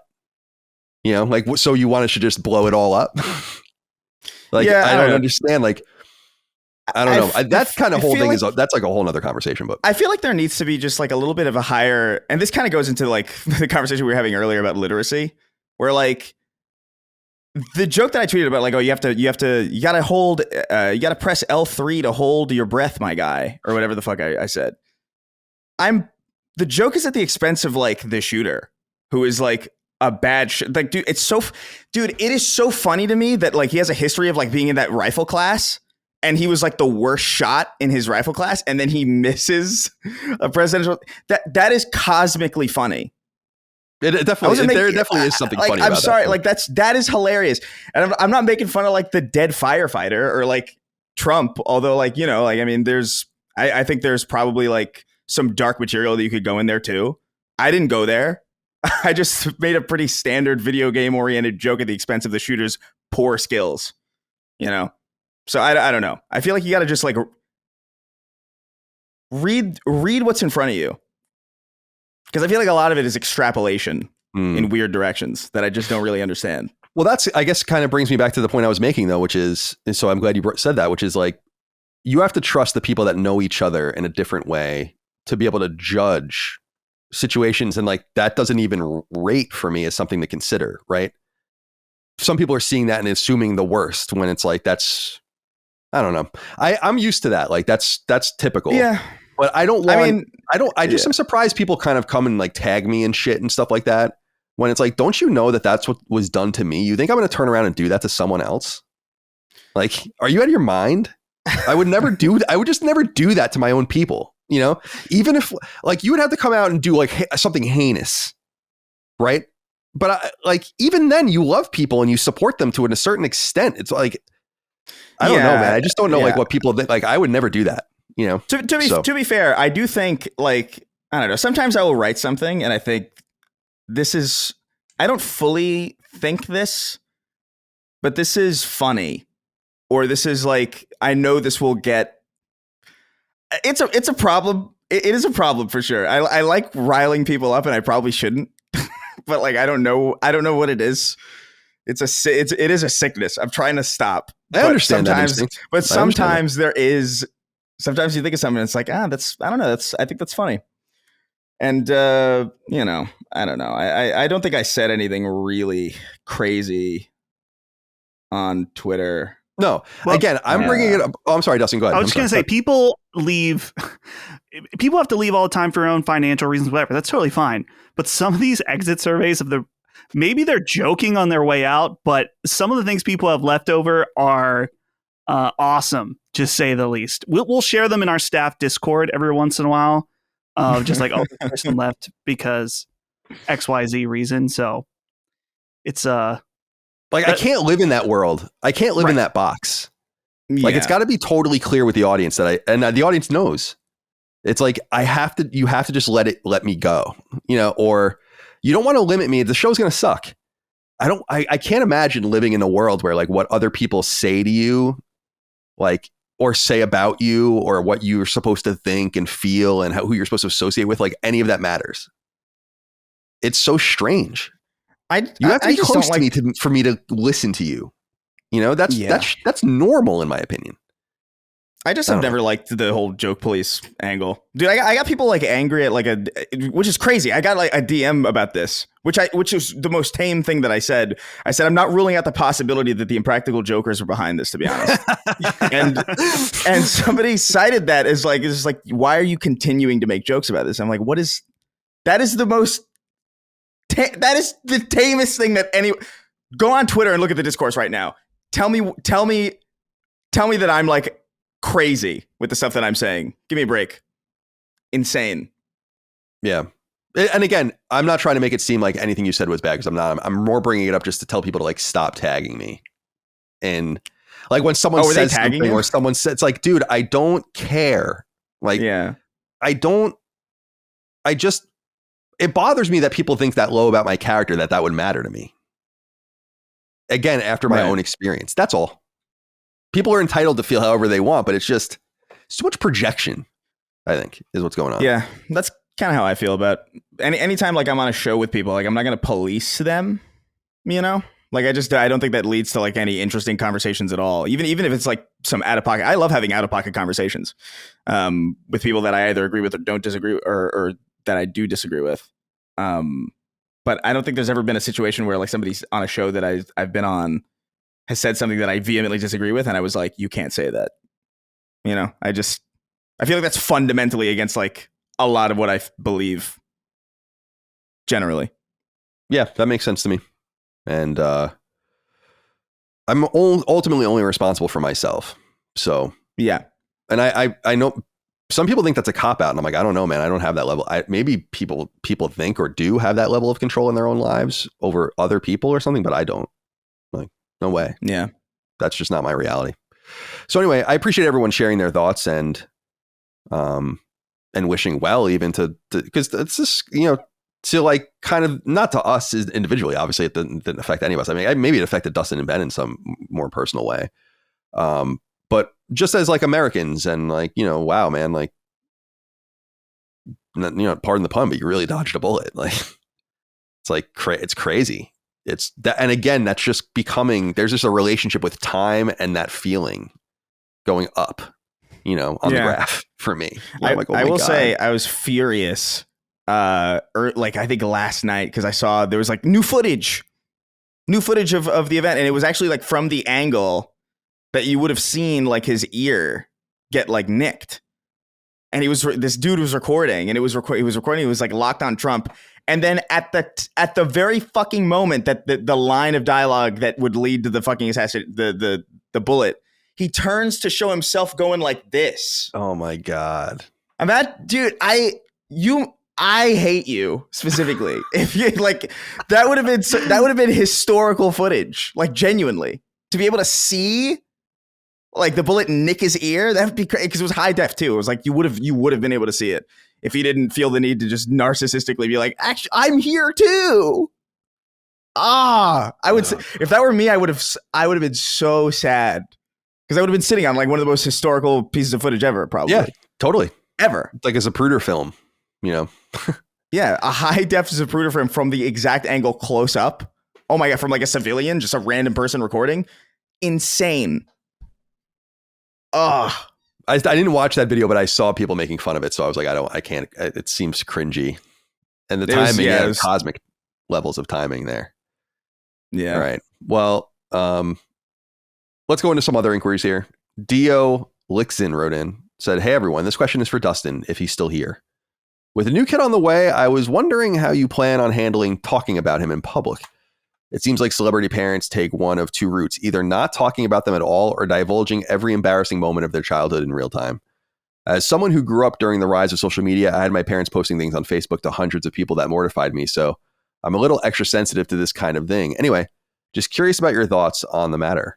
Yeah, how are you going to handle this? Like, are you going to be one of the people that puts like the smiley faces over their babies when they put pictures up of them and stuff like that? Yeah. What? People do that. I've never understood what the reason is other than just like... Is it to stop it from being ingested into like some facial recognition or something? Or to respect the kid's privacy for like until they have agency? You know, I don't know. Yeah. That's probably it. So I've talked to Holly about this, and we both are the type, we don't want to post everything he does everywhere, especially because, you know, I do have a larger than most people amount of audience going out. And the thought of, you know, you see people using their kids for content, and that is extra gross to me. But I'm also not in the mode where I feel like no one should ever see his face and I gotta hide him from whatever. So certainly after he's born, like I plan to post a picture of us and people will be able to see him. And I post pictures of my life occasionally. He's going to be in them. So you guys will see what he looks like. But I don't think I'm going to be the type that's constantly posting everything he does all the time. Because quite frankly, I don't want to see someone else do that either. So yeah, you'll see him occasionally. Maybe if he does something hilarious or like extra, sure, certainly. But I don't know. I don't see myself going. He just shat his pants again. There he goes. He goes. But yeah, so it'll be somewhere in the middle. I'm not going to hide his face. You guys will see his face. But I've thought about this, right? Because Chris and I grew up where in about 7th or 8th grade, YouTube was starting to take off. Mm-hmm. And so I'm certainly he's going to see me doing what I do at some point. Maybe he's going to want to try to do that. Like, everything you put out could be forever. Mm-hmm. You know, if one person sees that and thinks it's funny and can make a meme out of you, they would, right? Think about those 4 kids that are doing the podcast at the couch. They're a total meme now. Iconic. You know, and they're probably fine. It's just an image or whatever, but I don't know. That's something that I'm going to have to learn how to tackle with as he gets older. And it's like, okay, well, what do you want to post online? What does it mean to do that? The gravity of that, especially when you're younger, because, you know, I'm sure Chris and I both made videos that we made when we were in junior high or whatever. That's like, oh yeah. Maybe not. Let's take those down. Keep those, you know, not that we were doing anything truly heinous or whatever, but yeah, even just from a standpoint, it's embarrassing. Yeah. That you're like, oh, I was 12 years old in this video and sound completely stupid. That can potentially live forever. So something to keep in mind for little Herman Furman or Chris Collins, which Herman Furman, Chris Collin, Dustin Furman. Chris Collin, Dustin Furman, I think is going to be the forever name that we'll refer. One day when he's old enough, we'll just start calling him that. So it's something that we also didn't consider is that like even just this meme of Chris Collin, Dustin Furman, like there's a high possibility that we've already like ruined. Like people are gonna meet him and you're gonna be when he's old enough, they might be like, oh, you're Chris Collin, Dustin Furman, aren't you? Like that's a distinct possibility. We've kind of already slipped up. Love it. I'm sorry. We can't undo it. Dustin, I'm sorry. No, can't be undone. Genie's out of the bottle. Can't put it back. Well, we're eager and waiting. I heard Micah talk to Holly about some of her name predictions, but they were not right. So I don't have any name predictions myself. Oh, by the way, it was Micah's birthday yesterday. We're going to stay at the Jefferson this weekend for her birthday because her birthday was on a Wednesday. So it's not like really the most glamorous day, but she asked if we can go to Cracker Barrel. So we did. And it was awesome. And when we left the Cracker Barrel and came back home, guys, there was a rainbow in the sky because it had just rained. We were at the perfect angle. It was the most beautiful, complete rainbow I'd ever seen in my entire life. I got to get a picture of this thing online at some point. It seemed all so serendipitous. Right. And have you ever seen like a perfect, like I was looking at it and I'm like, holy shit, rainbows can look like this. Cause when you see a rainbow, it's kind of like, oh, there's a rainbow. And it's like a amalgamation of colors. It's not like Roy G. Biv all separated out. Like the angle's fucked up. It's cloudy. This thing was dead ass perfect. Like, and just we must have been in the most perfect position ever. I'm like, holy shit. Did you get a picture of it? Yeah, I do. I have pictures of them. Yeah. And I'll send them to you guys on the, but it was like, I'm curious. Yeah. I've seen pretty perfect looking rainbows before, but like only like maybe like, I think maybe twice in my life I've seen a perfect rainbow. I saw a moonbow once. The fuck is that? What do you mean? It's a rainbow caused by the light coming from the moon. I was in the Dominican Republic at night. Yep. Oh, what the hell are you doing in the Dominican Republic? But yeah, it was you just on vacation in the Dominican Republic? I was there in ninth grade for a mission trip. So now people are going to call me a missionary. That always happens when I talk about going on a mission trip with my youth group. Dustin the missionary. That's crazy. I don't know. I'm sending the pictures in the iOS chain, but I don't know if it'll do it justice even. But I had to get that off my chest as well. Extrapolate. I was like, it's so perfect. I didn't know that you could even. I guess I understand where the art. I guess what I felt like was it was so dramatic the way everyone talked about rainbows. That's almost a double rainbow too. You can see. Yeah. You can definitely see the second rainbow. That's crazy looking. It doesn't even do it justice. Like, I know what you're saying though, because like you can kind of like it's almost like it's like my brain is AI upscaling because I understand the general degradation of what photos do to real images. But I see what you're saying. Like there's a really clear like line between these colors. Yeah, and we were saying like, oh my god, imagine like the caveman coming out of the cave and looking up and seeing that. They'd be like, oh my god, what the fuck? And it would probably be a good omen because they're pretty. Yeah, Colin, I received a message from Micah this morning. It said, make sure to ask Colin about the trip to Cracker Barrel. He almost ordered the pancake tacos. Yeah, I didn't know when she was first. I didn't know. I knew more recently, but when she first started talking about pancake tacos, I thought she was just being Micah. Certainly. You understand what I'm saying? Oh, absolutely. But these are real. It's like they make tacos out of pancakes and put like bacon and egg in them. Oh, this is fantastic. But so that's what I almost got that. But you know what I got instead? Because there were two things that caught my eye. I knew I was going to get breakfast. So I was like, that sounds really good. Maybe I'll get that. But the other thing that sounded good to me and I ultimately went with was the French toast and fried chicken. Ooh. Because usually you get a waffle and fried chicken or something like that. But I was like, that makes perfect sense. And it did. It was awesome. Awesome. Pancake tacos look pretty good, though, to be honest with you. Yeah, they definitely do. So wait, does this mean there's no longer a wasted meal at Cracker Barrel? I felt good going to Cracker Barrel. Like the thing is we go out every Friday night. And I like eating at nicer places where we get cocktails and like good starters. And it's just, I like better food than Cracker Barrel. But like, I have no problem with that level of food either. So like once in a while, I'm totally amenable to that. But I guess what I'm saying is I'd rather use like a random day of the week to do that than the Friday kind of like going to the nicer spot, getting a good cocktail and like, you know, spending some good time or whatever. So, because I will say one thing about this Cracker Barrel, and I don't know if you guys can speak to the ones you've been to, or Dustin, if you've been to one up by you or whatever. Yeah. This place is dingy as fuck. Like, has never been clean before level of dirty. Like, I don't know what that's all about. Like but in a rustic way, or like in like a disgusting way? Like yeah, a gas it is station kind of way? rustic. I mean, it's not overt. It's just like everything is mega dusty. Like I was laughing because there's like a picture frame. You know, they just have like random tchotchkes and Americana, and there was like a picture frame next to us, and I'm like, look at how much dust is all over that picture frame. Like this thing hasn't been touched in several years at least. You know, and but it's not like the tables are gross or whatever. It's just I'm like, just clean the fucking restaurant maybe. And I don't know if that's like just a thing, you know, because it does add kind of the dingy Wild West flavor to it. Right. Yeah. Cracker Barrel. I mean, certainly I've heard people say that it has a little bit of a racist feel, just the atmosphere being that. Yeah, it's a little, Cracker Barrel's a little racist, I would say. Yeah, just a little bit. Yeah. I mean, it's literally Cracker Barrel. Right. That's right.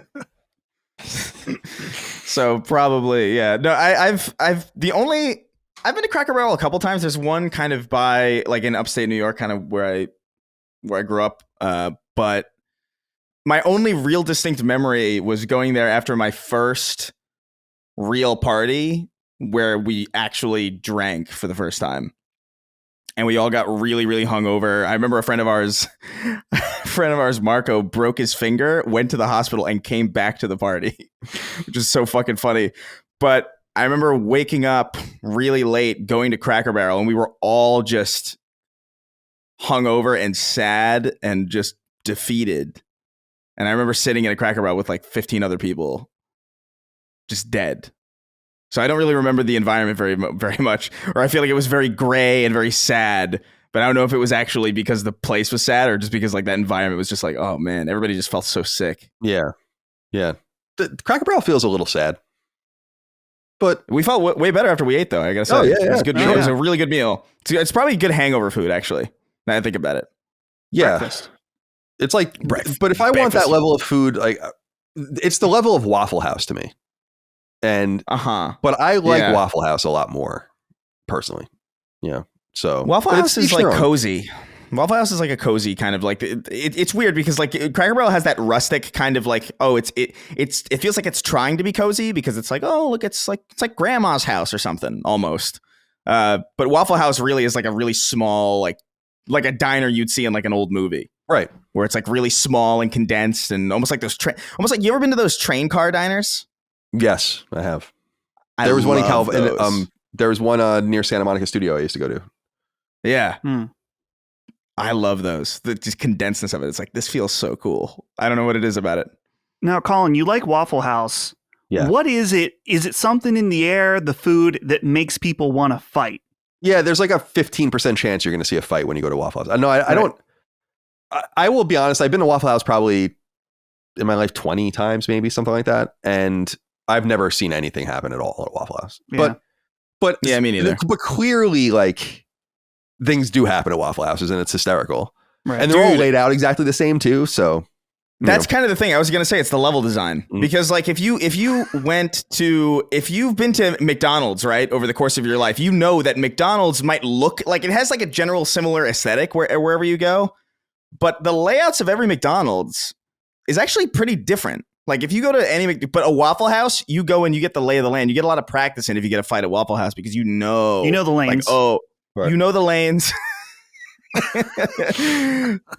think that's why. It's like a really famous like Smash Brothers map or something. What is that? Rust. Rust. Yeah, from Call of Duty or Dust 2 or whatever the fuck it is from. Yeah, that's it. Waffle House is definitely there. Although you'd be surprised at how many fights happen at fucking Chuck E. Cheese. If you've watched these Chuck E. Cheese fight compilations, these are some of.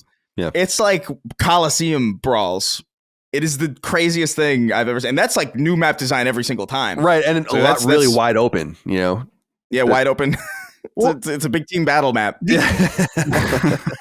The alarming thing about that is just that I didn't know that Chuck E. Cheese served alcohol because Me neither. the one in my hometown doesn't, because of liquor license rules in Pennsylvania that they probably just forego. But if you think about the mix of the elements, you've got, divorced parents.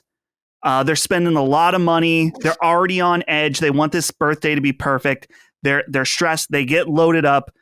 Another dad's being a dick or something, and then fight mode comes out. You go, you're ready. And so Chuck E. Cheese is the place to brawl. So It's the place to brawl. You got to go to Chuck E. Cheese. It's Rat Boy Summer. Rat Boy Summer.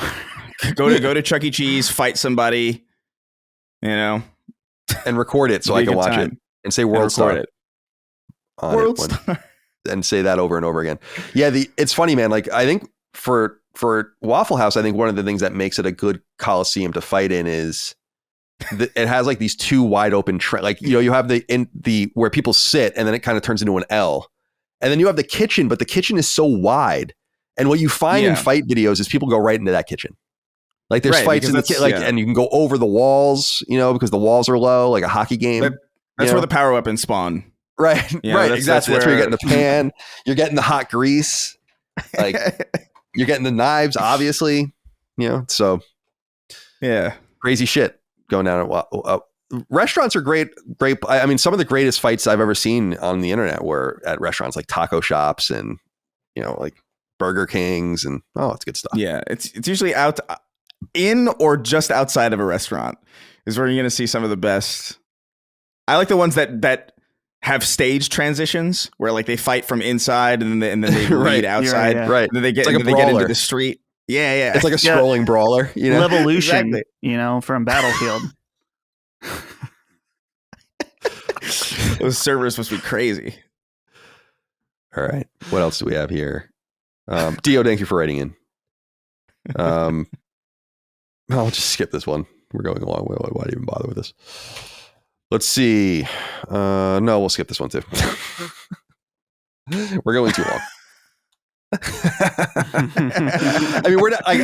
The show is not going to be very long, but we can't have 2.5 hours of nonsense. Why not? Why not? All right. No, I'm just I kidding. liked one of those questions. Which one? Jordan's? The Jordan's question was good. Jordan? Okay. Let's keep Jordan. Okay. Jordan wrote in and said, my brother's in Cthulhu. I cannot believe I have to do this, but somebody has to. I listened quite joyfully last week as you all discussed one woman's flagrant abuse of the English language via her coupling of the words chicken fingers into the most heinous chingers. You wrapped up with an admonition that your listeners might avoid any words that bear too much similarity to racial slurs. Dustin was helpful in bringing up digger as an example. Not moments after this conversation had concluded, Colin and Chris went on some length saying kite, not less than 53 times. Didn't we just go over this?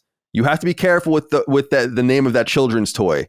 Pair last week's conversation with Colin blowing out a Holocaust candle, and you are one overcooked hamburger away from Uncle Leo branding you an anti-Semite. Uncle Leo. Uncle Leo? What was the Holocaust candle thing? I don't remember that. That was when I was in college, and we used to go to my friend Abby's house. She was a Jewish girl, and she owned an apartment. Like her dad owned an apartment, so she lived there all 4 years. So that was kind of like the hangout spot for all of us. And so we used to just go there and wait for her. She would like leave the gate open, and we would go into her house. And there was one day I went there to see if she was home, and she wasn't. So I was with a friend of mine, and we were leaving, and there was a candle on their counter just lit, and I was like, oh, someone left the candle lit, and blew it out. And then I got a call from her like several hours later that I blew out her Holocaust memorial candle, and she was like really upset. That's like someone putting out the tomb of the unknown soldier. They're like, well, that was an open fire. Right. Oh my god! It's actually a story that my friend, like we all still tell to this day, like that. Everyone thinks that's a Larry David. That's a Kirby. That's so amazing. Oh god! No, I mean, listen. I mean, I understand what he's saying, but like part of that conversation was kind of about how that the word kite is not said much anymore, specifically because that toy is so just antiquated. Yeah. So it was kind of about it. Go fly a kite. It takes on a whole new level of insult because the kite sucks. Get it? Yeah.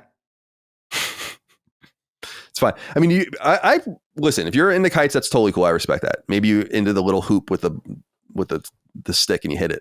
You can go play with that when you're done. What's going on with jacks?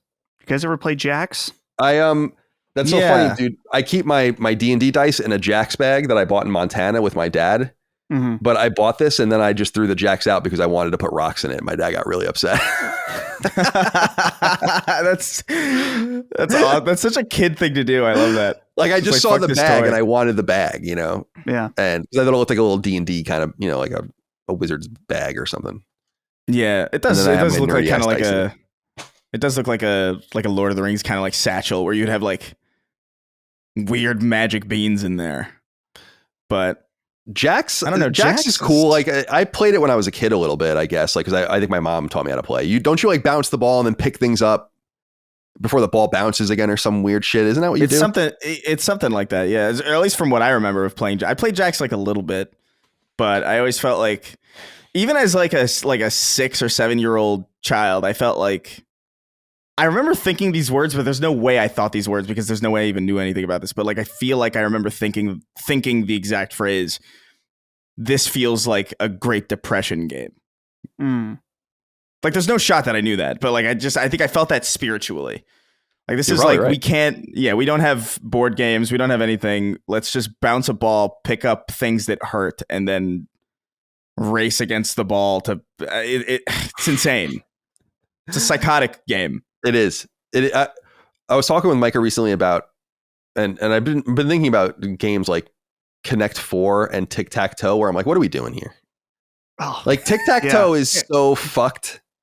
It's everyone knows what you're supposed to do first. If you have a game where the overwhelming move is known and you are weird if you don't do it, then the game is broken. Stop playing Tic Tac Toe. It's fucked.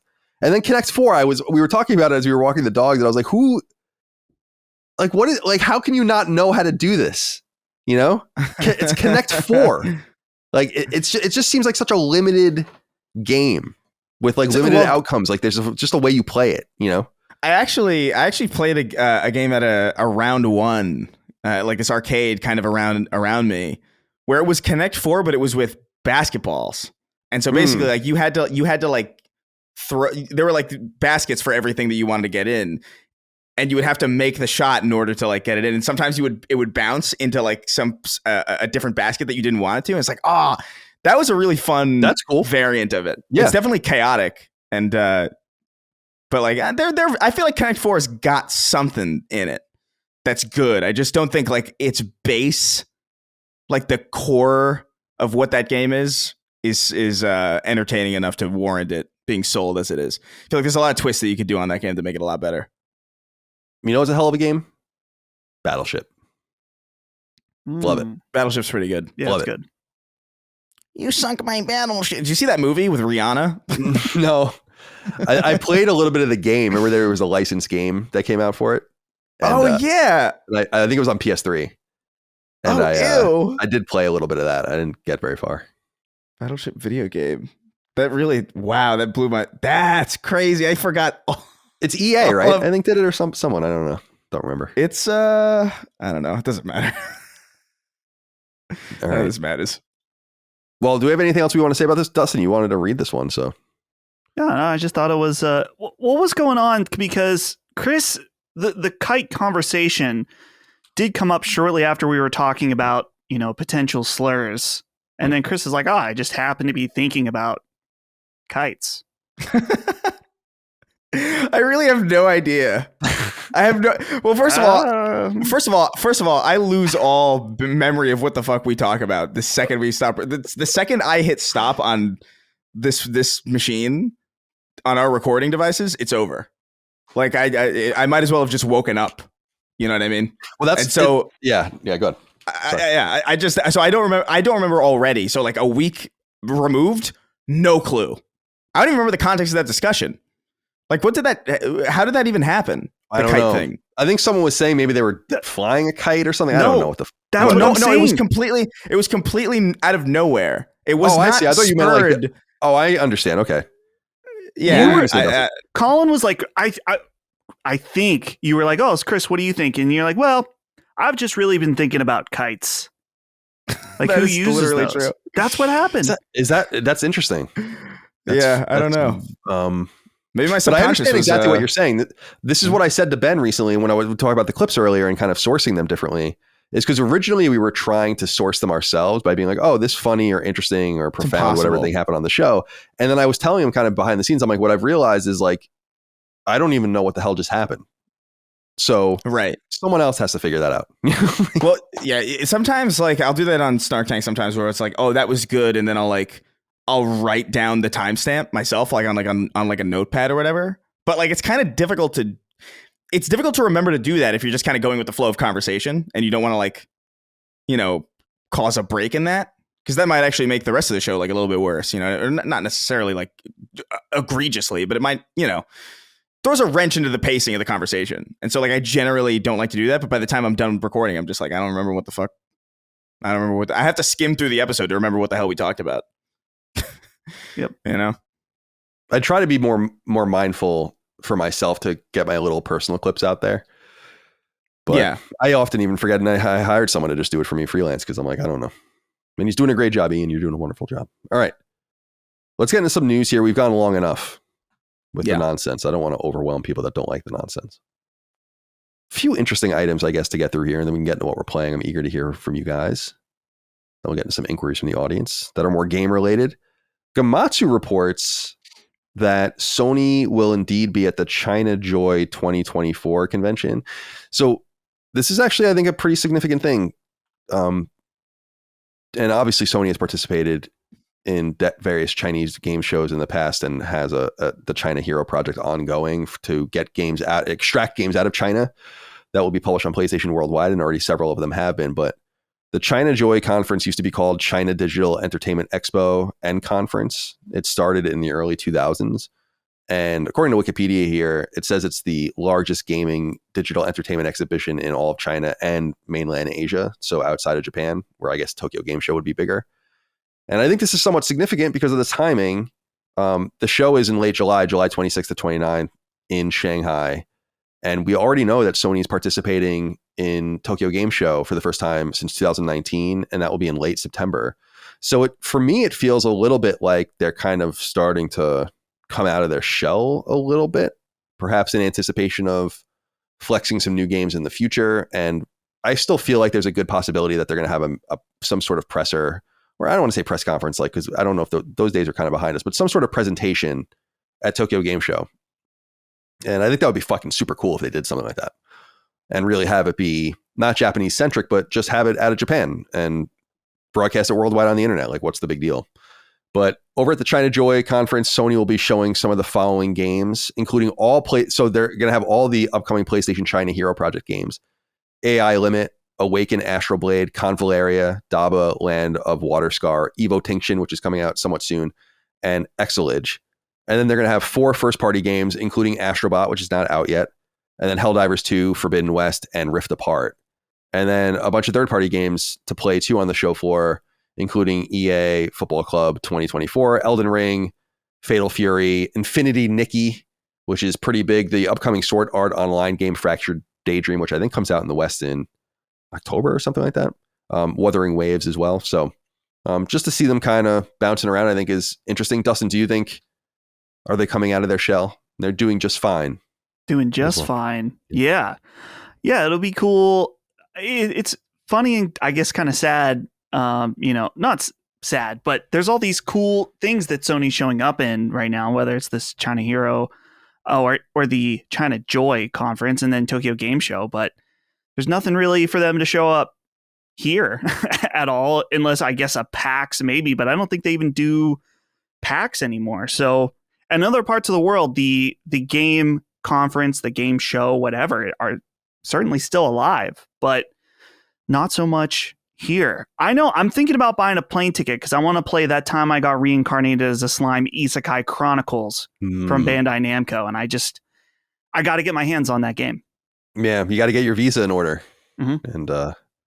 And when they ask, like, why do you want to come to China? Say, like, well, I'm coming because I want to play That Time I Got Reincarnated as a Slime Isekai Chronicles. Right. Yeah. And they're like, oh, right away, tell them you're coming from Butler, Pennsylvania. Certainly. How is That Time I Got Reincarnated as a Slime Isekai Chronicles connected to the assassination attempt? We don't know. Not yet. All right. Call of Duty Black Ops 6. Big news here. Multiplayer beta Launches August 30th, early access. So you can get early access for Call of Duty Black Ops 6 by pre-ordering the game and play in the beta beginning August 30th, which will run till September 4th. Or you can wait just a few more days and play in the open beta, which begins September 6th and runs through September 9th. There is a big caveat, though, if you're a multiplayer or a multi-platform player, which is that the beta will also be included in early access with Game Pass. So if you have Game Pass for Xbox or PC, you'll have access to that. People seem pretty stoked about this game, and I guess I can see why. As an outsider these days to Call of Duty for the last generation and a half at least, I don't really understand what's turning people on and off before a game comes out about why some people seem to be more excited about this product than that product. Like I have a hard time tracking it these days because it's kind of all upside down for my day. Everyone hated Treyarch and everyone loved Infinity Ward. That obviously changed at some point, you know, and I always liked Treyarch personally, but Treyarch now seems to be the dominant force. So I guess there's some sort of predictive power to that. But are you guys going to check this out, Chris? Are you going to play Call of Duty Black Ops 6 in open beta? Yeah, no, definitely. I think I've followed Call of Duty pretty loosely from afar, from a vantage point, if you will. And I think, you know, from what I've seen, things generally don't shake up as much as they seem to have shaken up with this. Like that multiplayer presentation they gave at the Xbox Showcase was, I don't know if it was necessarily convincing, but it was interesting to me enough to definitely get my attention. The fact that even just, again, that omnidirectional kind of sprinting and diving stuff really sounds genuinely interesting from like a core gameplay fundamental standpoint, because it feels like it will make the game play significantly differently than previous Call of Duties, on a level that I don't think we've seen. Like, Call of Duty's changed over time, but not in a fundamental mechanic way like that, I don't think, ever. And so because of that, I'm definitely going to be checking this out. And I just think people are just excited to have a shift in Call of Duty, but also kind of get more of this story. I know there's like characters that are in that trailer that people are excited to see. I couldn't care less. I haven't played. I can't remember the last time I played a Call of Duty story and understood what was happening. I think it was probably Modern Warfare 2. I think was the last time I played through one entirely. So, but the multiplayer betas, yeah, I'm down. Are you gonna? So, you guys both have Game Pass, right? Not right now. Oh, no. I actually don't know. I don't think so. Oh, okay. I think I might get it though. I wonder if this will help Game Pass, like well, certainly in the short term. I assume people are going to want to get in. Although, like, if you want to play so badly, I assume you would pre-order. I'm really interested. I think that's going to be a good sampling for them to see if it's something tantalizing or not. Dustin, how do you feel about this? This stood out to me in the blog post announcing all this. These are all the teams working on the game, and it's presented in alphabetical order. Obviously, Treyarch is the lead studio. It says Activision Central Design, Activision Central Technology, Activision QA, Activision Shanghai, Beenox, Demonware, High Moon Studios, Infinity Ward, and Sledgehammer. That's fucking nuts. I know that every year they've been kind of gravitating and bringing more and more studios in, and Raven's kind of like gotten loose in some way and become kind of an entity again. I hope they one day get back to Singularity. That would be sick. Not to like make a sequel, that's never going to happen, but just to get that game back out. I fucking love Singularity. I thought that game was dope. I just can't believe how many resources go into these games. It seems like so unnecessary. Yeah. Like when I look at the game, like I don't really see what is everyone doing. I'm not trying to be disrespectful. It's just crazy that it requires that many teams to produce a really beautiful but somewhat brief campaign and a suite of multiplayer maps with modes that people have been playing for many years. It certainly shows my own ignorance on what they're doing. I'm sure there's a reason, but and of course the quick release schedules, they're releasing these every year, but I don't know. It's so crazy because 2 generations ago, these things were basically one team each, you know? Right. Yeah. Anyway, what do you think? Yeah. Well, I'm trying to look here. The reason why all these teams are probably listed because it was at some point, let's see, this is a Reddit post from a few years ago, but I recall that they decided that all Call of Duties are going to run on the same engine now, Because it used to be that Treyarch had their Call of Duty engine and Infinity Ward had theirs.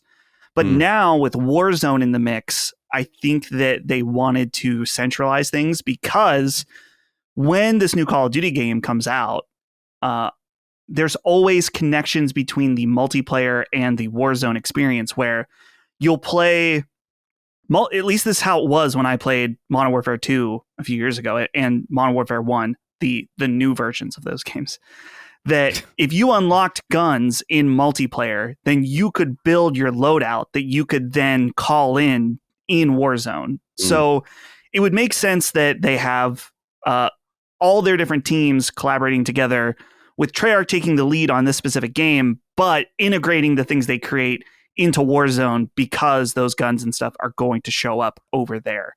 So that makes sense to me. As far as this beta, this is going to be annoying, because I'll be available to play it during the early access, but the open beta will be while we're in San Diego, and I most likely won't be able to play it then. But I don't have Game Pass right now, and I wasn't going to pre-order Call of Duty, because I'm just going to rent it for 2 months on Game Pass, because that's all I really need out of Call of Duty is 2 solid months, and that will save me more than buying it. So that's what I was planning to do.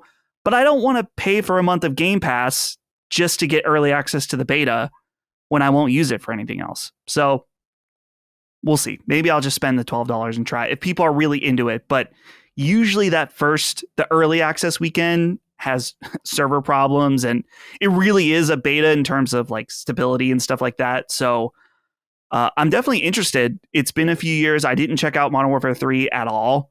And so I am getting my every few year Call of Duty itch.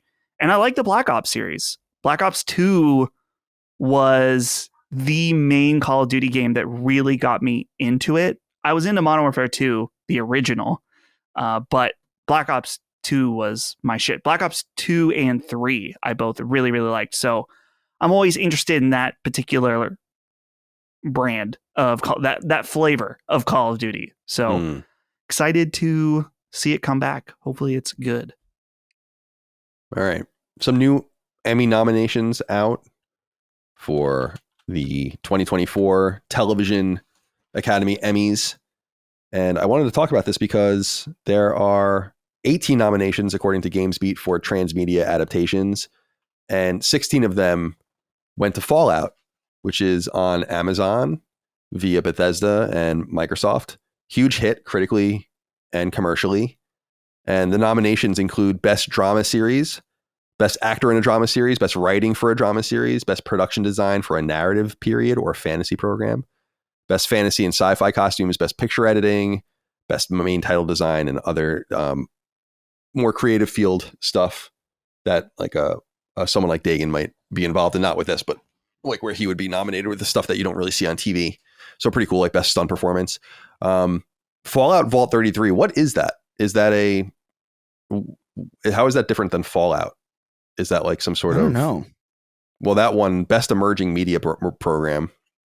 It is... Or not one, but was nominated for. I don't know why that's separate. That's weird. And then, whatever. And then Twisted Metal was nominated once on Peacock. Best Stunt Coordination for Comedy Programming. So congratulations to them as well. No surprise there, Twisted Metals. It's fine. It's good. Yeah. But it's certainly, Fallout seems to be on that Emmy scale series. Obviously, I don't know that I'm really interested in watching it because I'm not into most game adaptations, and I don't really care about like Fallout for its story. I could give a shit less. What was exciting about Fallout was just doing whatever you wanted. I feel like that would have been interesting for me at that time in any world. Not to say that they wouldn't have gotten that down, but I don't really feel compelled to watch it for content because it's not a PlayStation product. And then there are just many other things that I'd rather watch. But I think I always have Amazon because I have Amazon Prime for shipping. So I can watch it whenever. I probably have to get to that at some point. Maybe I'll do that later this summer. Or maybe I'll just even wait until the second season at this point. Just watch them all at once. Yeah. Yeah, might as well. Did you guys both watched it, right? Yeah. Yeah. I think we did we do a spoiler cast? Yeah. Okay, cool. So you can listen to that on Sacred Symbols Plus. Yeah, what do you guys do? Dustin, do you feel like it's worthy of the an Emmy nod, especially for best drama? I mean, that's a pretty big deal. Yeah, certainly some of these I can definitely see, like Walter Goggins in it is amazing. I'm not sure about best writing. We get into that on the spoiler cast if you're curious.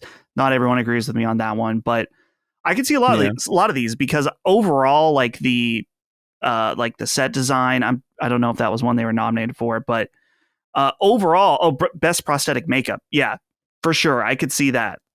As far as it being an adaptation, taking a video game and turning it into something that looks good on camera in real, quote unquote, real life, they certainly nailed it in a lot of ways that was extremely impressive. So a lot of these do make sense to me. I'm kind of surprised to see best drama series overall for this. Yeah, but I don't know about that one. I'm also so out of the TV world that I really don't know what its competition is. What do you have to say, Chris? I was gonna say this might be a 2014 kind of video game year for drama, maybe. Because I also haven't heard much of. Granted, like I'm not really that clued into that sphere, really, but I think like Dustin said, like, dude, production design, absolutely, like set design and stuff, like easily, like it's so good. It's like the best part of that show, I think. But yeah, I think it deserves most of these. Dustin said Walter Goggins, and the audience is gonna freak out because it's Walton Goggins. Walton. I'll say I wanted to save you. Walton. Thank you. For the fucking, thank you. Yeah. Walton Goggins. Walton. Damn. Cool. Yeah, you would have been crucified, and then you would have never met your baby boy. I know. They would have so close. Nailed you to something. I don't know nail you to. I couldn't think quickly enough about something funny they would have nailed you to, but they would have nailed you to something. Yeah. All right. More news. This comes from our friends over at Video Games Chronicle. Crash Bandicoot artist claims a 5th game was canceled. This according to a previous Toys for Bob developer, concept artist named Nicholas Cole, who said on X, in relation to something that was, I guess, this guy is releasing information or talking about a game that they were working on that was canceled. And then people were asking if it was Spyro. And he said no. But then Nicholas had said in a tweet to someone, but some folks will hear about the Crash 5 that never was, and it's going to break hearts. Thought about you specifically, Chris, with this. Of course, Crash began in 1996 on PS1, and we got Crash Bandicoot 4. It's about time in 2020. It was very well received, I think. And let me see here. I'm looking up. Yeah, Metacritic for PS4, 85, PS5, 86. And so that's very good. And so, I mean, it's great. And of course, we got the Insane Trilogy, which kind of brought things all back. I think we talked recently about how it surpassed 20 million sold, which is pretty awesome. But before that, we weren't really getting mainline Crash games since kind of very early in the PS3 and 360 era. So how are you feeling about this, about the possibility of there being a Crash 5, but not? I thought that would be like kind of a no-brainer. Yeah, I mean, it bums me out. Especially because I just thought the hands that Crash was left in were so capable. Crash 4 was really good. Like, I think it's a lot of people who played it probably, like, I think it might be sitting in the low 80s or like the mid 80s as a general video game. But dude, if you're a fan of platformers, that is a really hardcore. If you're a completionist, especially, like, that is a hardcore game. Like, the platinum trophy for that game is crazy. And it's just, yeah, it's a shame. I don't know if I necessarily need more Crash personally. I would like to see it, and I think it's cool. So I'm not necessarily brokenhearted about not getting a 5th game. I was really enamored and pleasantly very surprised by the 4th game and how good it was. But I didn't need that either necessarily. I don't know. It's a bummer specifically because I know how good 4 was, and especially like considering 4 was the first one technically, knowing how good the next one would have been with all of that kind of practice. That bums me out for sure. But I'm also, I don't know, I'm kind of mixed on this because I'm not necessarily hungry for more Crash, but I also think it would have been really fucking cool. I don't know. Yeah, I guess it kind of we know Toys for Bob is working on like a new game for Xbox, but as an external team in a second party capacity. And I guess between it not being no Crash 5 plus the project that this Nicholas Cole guy was talking about, is referred to as Project Dragon, which is why people were asking if it was Spyro, which he was saying it's not. So this kind of rules out that they're working on those kinds of things and they're working on something new, which is probably the best idea, even though Xbox owns those brands now and can do whatever they want with them. Dustin, do you have anything you want to add about a potential Crash 5? Yeah, it's unfortunate that Crash 4 was really awesome. I gotta say, I'm glad, obviously, we got a Crash 4 that was amazing. But I am on the side where we got that amazing Spyro remake trilogy. Felt prime for a new Spyro game that was in the style of those first 3 games. And that never happened either. Certainly it was in the cards. Man, Activision had a really good thing going on. They had these remakes of awesome games. Tony Hawk Pro Skater 1 and 2. I was so pumped for 3. 3 was my favorite of the classic 4. And it seemed like it was going to happen. It just fell through. Now everyone makes Call of Duty. So Phil, do the right thing.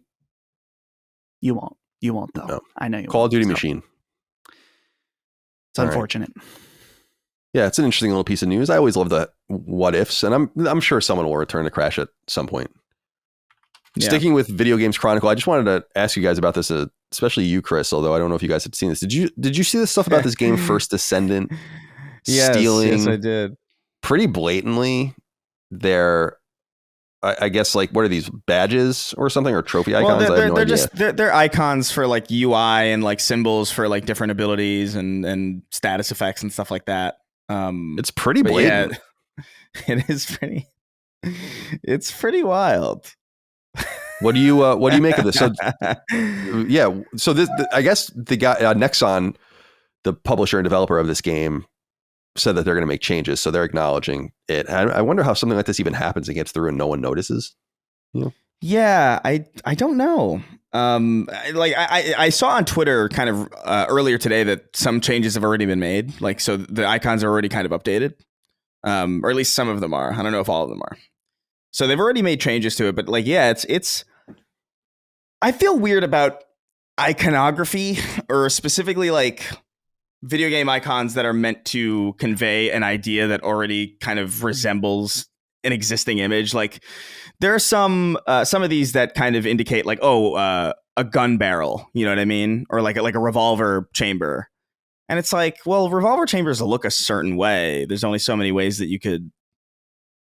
I think some of these are reasonable where it's like, okay, well, what else are you going to do? But then some of them are very, very blatant. But then I remember seeing some reporting, and I don't know how accurate it was, that like some of them were like either placeholder design or like royalty free. It's not the right terminology for them, but they were from websites that specifically make icons for use in this way. But obviously they felt the need to make changes, so they were clearly aping something. But I mean, that game is generally kind of a ripoff, and so like it's not a ripoff of Destiny exactly, but it's definitely, I've heard it called like horny Destiny. You know, I don't know what that means really, because I've not seen extended gameplay of the first Descendant. I saw like a little bit of it, and I knew that it wasn't for me. It just looked very clunky. But I think this is funny beyond anything. You know, that's my takeaway from this. I feel like we're seeing a lot of games of this style, or not of this style, but like, yeah, Pal World, whatever. That's fucking Electabuzz. What are you going to do about it? Yeah.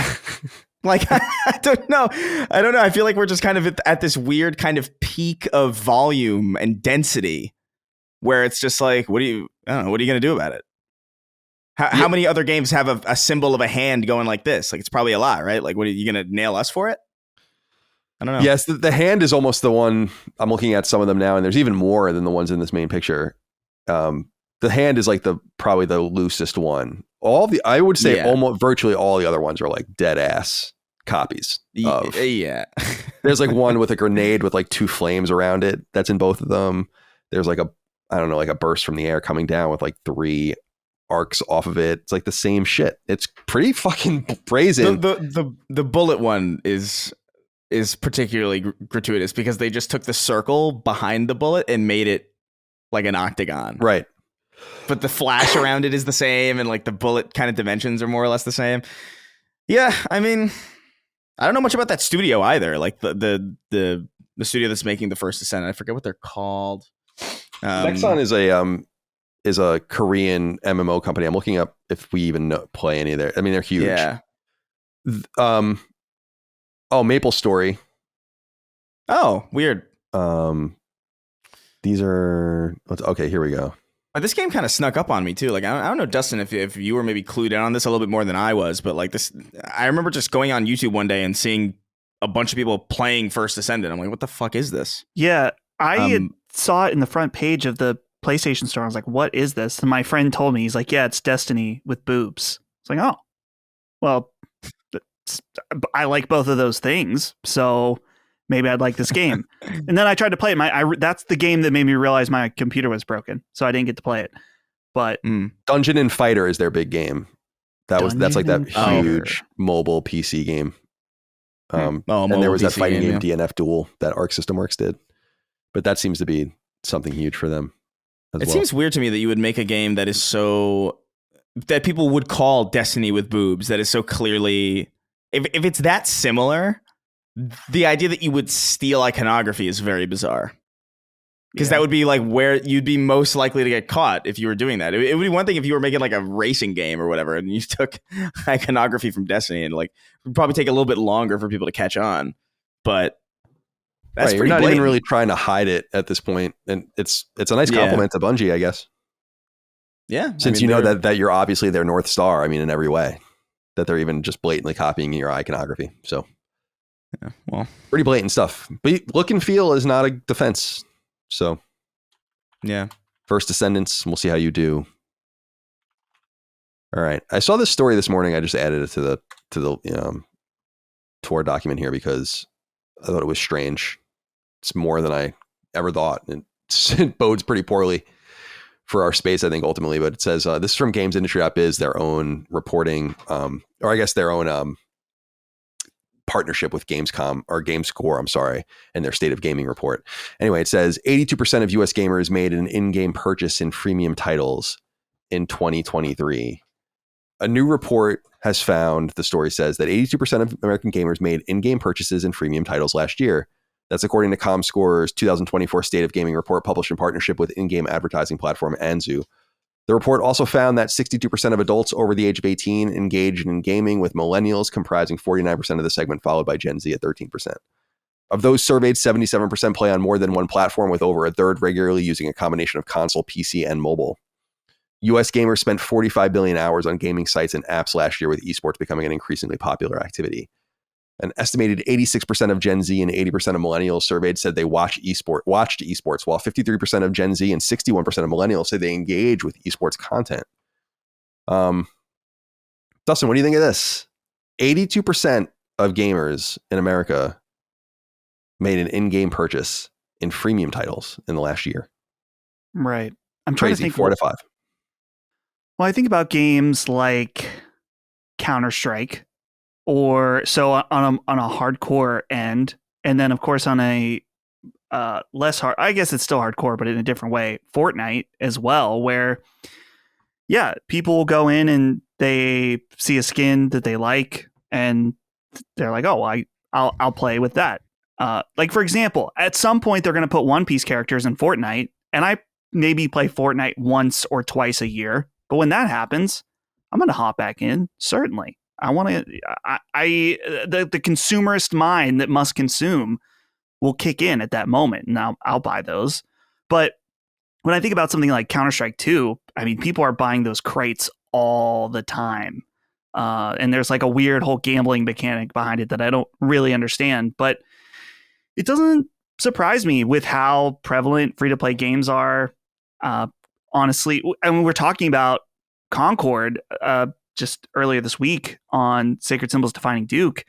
And one of the resounding things that we said about it is that it's not going to survive unless it becomes free to play, because the game is just not appealing enough, for at least for us, to be a $40 purchase necessarily. So it's, I don't know, I guess it feels bad in some way, just because constantly gamers are like, oh, I remember the good old days before microtransactions and battle passes and stuff. It's like, yeah, well, you're also fucking buying it. So that's why it exists. Right. So it feels gross, but we all like to do a little microtransaction purchases here and there. 8 out of 10 of us do. What do you think, Chris? Have you made any microtransaction purchases in free-to-play games in the last year? We do a little purchasing in freemium titles. No, I think I'm sure. I remember Halo Infinite. I think had like a classic, like a Halo 1 kind of armor set that I was like, yeah, I'll jump in. Whatever, I'll grab that. You know, I play this game and I put probably like 200 hours or something into that game, so I might as well, whatever. I got my worth out of it. But I think a lot of this kind of depends because, like, do they count? They must count battle passes, right? Presumably, in this, yeah. That to me kind of makes it a little bit less crazy because I feel like the battle pass kind of incentive is a relatively compelling one, especially if you're jumping in to a game that's new on day one, and then there's like, okay, well, this is kind of like you kind of acclimate yourself to what the reward structure of that thing will be. I wonder how many people continue. That would almost be like more useful information to me. It's like how many people get the first battle pass and then get the next one, and then get the next one. Like that's more interesting data to me. Like the hold rate of battle passes in these games, because no doubt the battle pass is included in this structure if it's 80% of people. I wouldn't be surprised if way more people just didn't engage with that stuff, because I know a lot of people who who have bought a battle pass but don't engage with the microtransaction store really. So I don't know. I think it either way it's kind of sad because it's definitely going to trend this way further and further until I don't know what the future holds, but this doesn't bode well in my opinion. What do you think, Dustin? Yeah, I would say that I would certainly think that it's just going to continue to go up as more and more free-to-play games come out. And I guess there's a question about this later, but the trends of younger gamers too that just don't care about non-free-to-play platform games as well. That's something I'm concerned about with my kid as well, just like making sure he's interested in real games. So yeah, 82%. Yeah, it's crazy. It's as you said originally, Dustin, like people are obviously engaging with these games in a different way, but I'm struck by the data for multiple reasons. I'm surprised that there aren't more people. What this indicates is that there are not many people playing these free-to-play games not spending money. And I would have assumed that there would have been a higher number of those people. I am one of the 18%, I guess, that just has not spent money on a free-to-play game. I don't even know if I ever did. I'd have to think about it, I guess. Right. But I think it comes in too that, well, Helldivers is a good example because it's not a free to play game, but there's an element where people play Fortnite and they have a good time and they're like, oh, well, I'm having a good time. I'm enjoying this game. A battle pass is $10. Why not? And I know a lot with Helldivers, people were saying, oh, I only spent $40 or $50 for this game. I don't mind spending $10 for that battle pass because I'm enjoying it and I'm willing to give the developers a little extra money. It's not always as virtuous as that, but people there are plenty of microtransactions that are not good value. Certainly when you're spending $20 for a Fortnite skin, not a good value. But a battle pass is, I would say, a great value. Usually you get enough points in a battle pass to buy the next battle pass if you don't spend any of those points. So there are some fair microtransactions. Not all of them are created equal. Fair enough. The next two stories we can go through quick. They have nothing to do with PlayStation or even console gaming, but I just thought they were really interesting, especially in this slower time for us right now. This comes from mobilegamer.biz, and the story has been making the rounds, and I shared it actually in our Discord, our staff Discord, because I found it so fascinating. Their reporting says under 2,000 people have paid to play Resident Evil 7 on iOS, estimates say. And it says, quote, App Magic estimates suggest that Resident Evil 7, the latest console game to arrive as an iOS exclusive, has attracted under 2,000 paying customers. As we reported a couple of weeks ago, big name console game ports like Assassin's Creed Mirage, Resident Evil Village, Resident Evil 4, and Death Stranding have all performed poorly since release. All of these titles have been prompted by Apple in its keynotes as an example of its iPhone's new technical capabilities. The latest of those games, Resident Evil 7, was released on July 2nd, but perhaps unsurprisingly, market estimates suggest it's the same story for Capcom's latest iOS port. It has been downloaded just over 83,000 times since it was released on July 2nd, according to App Magic. And then it says the same data sources suggest Resident Evil 7 has earned Capcom an estimated $28,140, a figure that does not include Apple's 30% platform cut. So people, I guess, can download it, try it for a minute, and then buy the game. And fewer than 2,000 people have opted to do so. I thought this was incredible. There is less than zero interest in these games on phones. It's a great sign if you're worried about the stickiness of console gaming, in my opinion. And it makes me laugh. This is what I said in the Discord when I shared the story with you guys. So you guys know as already. So I was like, it's funny how much people that didn't know anything about what they were talking about convinced an entire industry for a solid 7 or 8 years, probably, that this shit was going to kill consoles. And not only is console gaming doing great, but something as high end as Resident Evil 7 and really all the games, as they say, that they've released in this burst from Ubisoft and from Capcom and even Death Stranding itself, a Sony second party game, just bombing. It just shows that there's just people do not want to play games like this on their phones. Like they're not going to, it's not going to happen. And this combined with what seems like a little softness with Apple Arcade, in my opinion, like Apple Arcade seems to be a loss leader. I could be wrong about that, but it seems fairly obvious that that's the case. I don't know. What do you think, Dustin? Do you think that this, I think that in where people play games and there's only X amount of time and Y resources and all of the rest, like games not being played like this on phone is good for console and PC gaming, and that it just reinforces the need for them, that these new items that people thought were going to blink all of this stuff into out of existence didn't come to pass. Yeah, I think there's a lot of things going against a console quality game on a phone, in that, first of all, if you really want to play effectively, you need to have a backbone, whatever, some kind of Bluetooth or connected controller. In this article you posted, there's a screenshot of the on-screen version. Like if you want to use the touch controls, and it's just simply horrendous looking. It looks absolutely awful. No one should play it that way. But so there's that element. And then in addition, I don't mind playing a few mobile games on my phone. I like the game Threes quite a bit. I like Desert Golf, very basic games. I think that part of it, my phone, I don't want to be playing something that I want to actually be invested in emotionally to some degree on my phone, where there's constantly texts and notifications and stuff like that. And in addition to, if you're using this in a mobile setting, so you're using it and you're like, sweet, I can play Resident Evil 7 on the go, this shit is probably going to rip your battery life.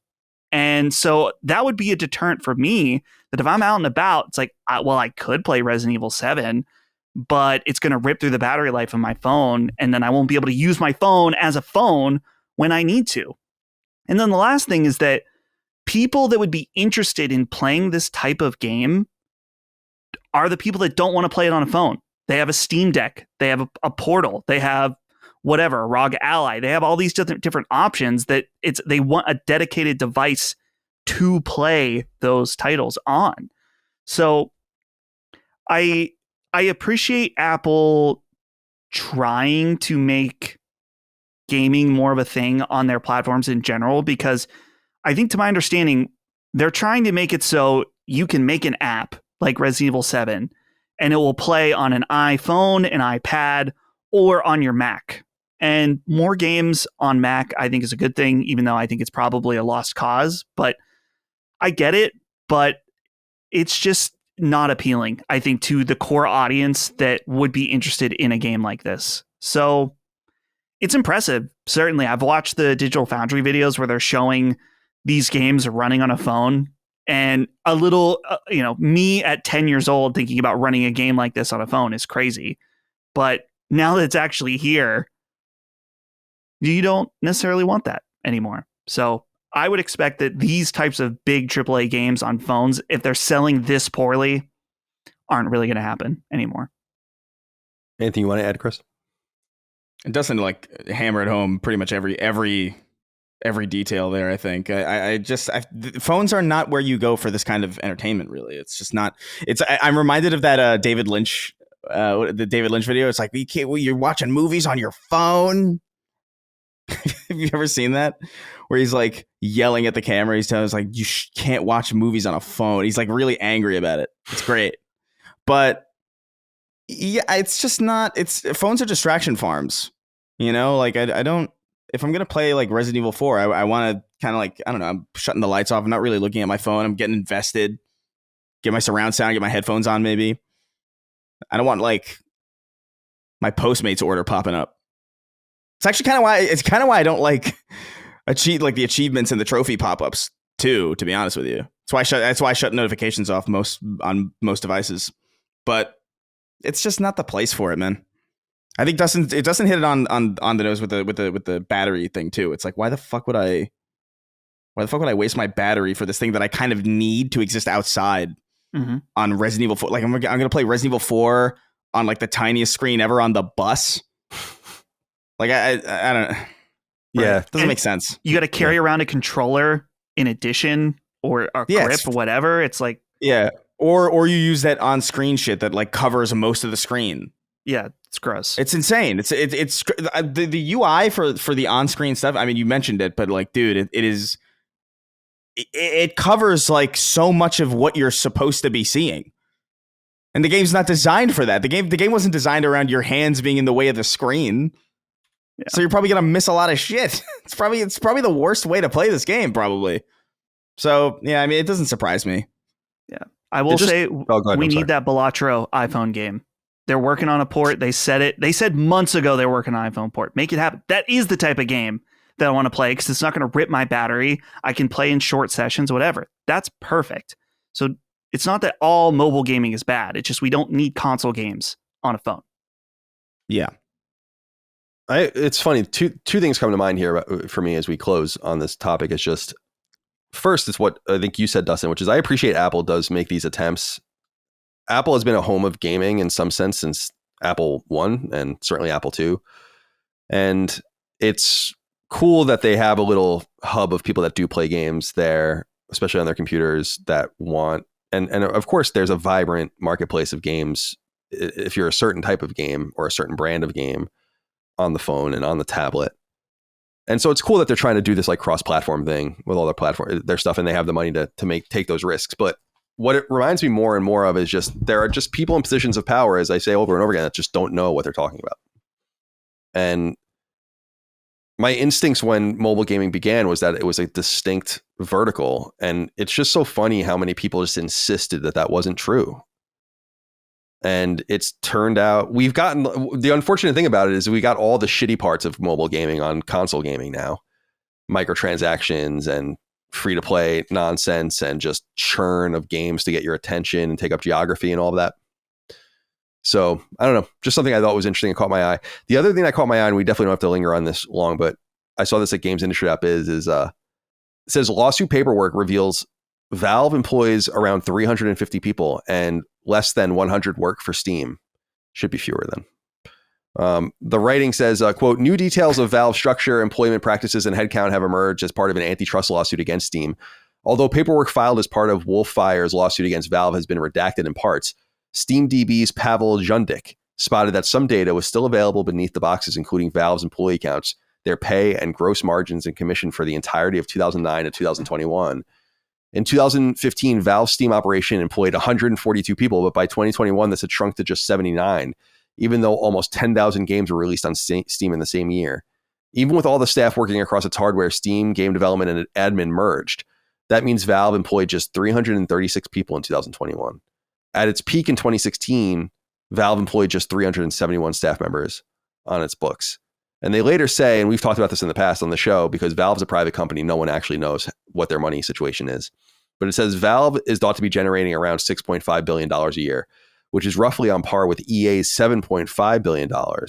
But as pointed out by another website, it says the latter company employs 13,000 people. Thought this was incredible. The most amazing example of efficiency. Imagine a company making $6, $7, $8 billion a year with 300 people working at it. That's fucking bonkers. That's so efficient. Everyone's probably paid incredibly well and they stay. So there's serious institutional knowledge, which is why Steam's workforce is probably shrinking. I just can't believe on one hand, I've said this in the past, people got upset. That projection shows just how much smaller Steam is than people think in some ways. People think PC gaming is going to like kill console gaming. And it's like Steam made 1/5 the amount of money that PlayStation made in generating gross revenue. So in that same year, so they're much smaller than people think, but it's such a powerful and mighty entity that is so efficient. And I just wanted to point that out in case people were curious. I think that's the later in the story. It's incredible. It says they think that they spend between $425 and $450 million on staff costs annually, which means that each person is making, or at least worth more with their benefits and whatever else, more than $1 million each on average, which is hell yeah, dude. Which is sick. That's amazing. Yeah. Oh, Jesus Christ. That's so cool. I love that. Me too. Man, yeah, I think Steam is such an important platform and such an influential platform, and I wish Sony would take more cues from it, but these efficiency numbers are wild. It's so obvious why there's simply no need to go public. They make billions of dollars in profit probably a year. It's incredible, man. All right. Let's get into what we're playing. We talked a little bit about Concord. We actually talked not a little bit. We talked a lot about Concord's beta. It was a big part of the show for Sacred Symbols Plus that we just put live, Sacred Symbols Cross Defining Dukes. So we don't have to be too redundant here, but for people that didn't listen to that, I guess we should do a high level sort of thing. Bradley McDermott wrote in and said, "Hey, Colin, Chris, and prime suspect Dustin. So the Concord beta has come and gone, and it's safe to say opinions across the internet are mixed. Some have praised the kinetic gameplay, while others seem to criticize almost everything about the game, character, and world design in particular. What most people seem to agree on is pricing, notably that $40 is too steep for what Firewalk has on offer here. Is there anything Sony can do to right this ship before release? Or is Concord destined to be another DOA shooter, falling in lines with the ranks of X-Defiant and Lawbreakers? Thanks for the great content as always." Is X-Defiant already failing? I didn't know that. I don't know. I mean, it doesn't have great word of mouth. I will say that. Right. Well, where are we on this, Chris? Let's go to you first, I guess, since you're playing Concord. Do you have anything you want to add? Any further reflections? How are you feeling with some distance? Yeah, so I think I played only... I played about 5... On Steam, it says 5.3 hours. So I've put a decent amount of time into the game. I think there will be another beta period opening up, I think... When was it again? I don't remember. There was like another weekend that it's going to be open for. And I'll be checking it out then too. Or at least that's what I remember. Yeah, there is. And from what I can... Weekend. And the way that I would... And again, like Colin mentioned, we talked about it a lot on the SSXDD episode. So definitely go there for like deep talk about it. But I think there are aspects of this game that really show that there is first-person shooting developing prowess there. There's like a lot of fine details that work really, really well. There are certain characters that control really, really fluidly. But it also feels like just a really unbalanced kind of roster of characters in terms of quality. Like it feels like some characters feel like a dream to play and then others feel like really bad. There's really baffling oversights for a studio that is really knowledgeable about FPSs, like a lack of a coherent FOV slider, just the general feeling of movement being very, very slow, even for characters that are not tanks. Enemy readability is good, but character design and just sort of world identity doesn't really have a strong feeling either way or the other. It's definitely a mixed bag. And I think Bradley kind of touched on the big thing, which is the price point is really the issue here. I think if this was a free to play title with even egregious microtransactions, I feel like the conversation would be a lot different because the barrier of entry wouldn't be so high.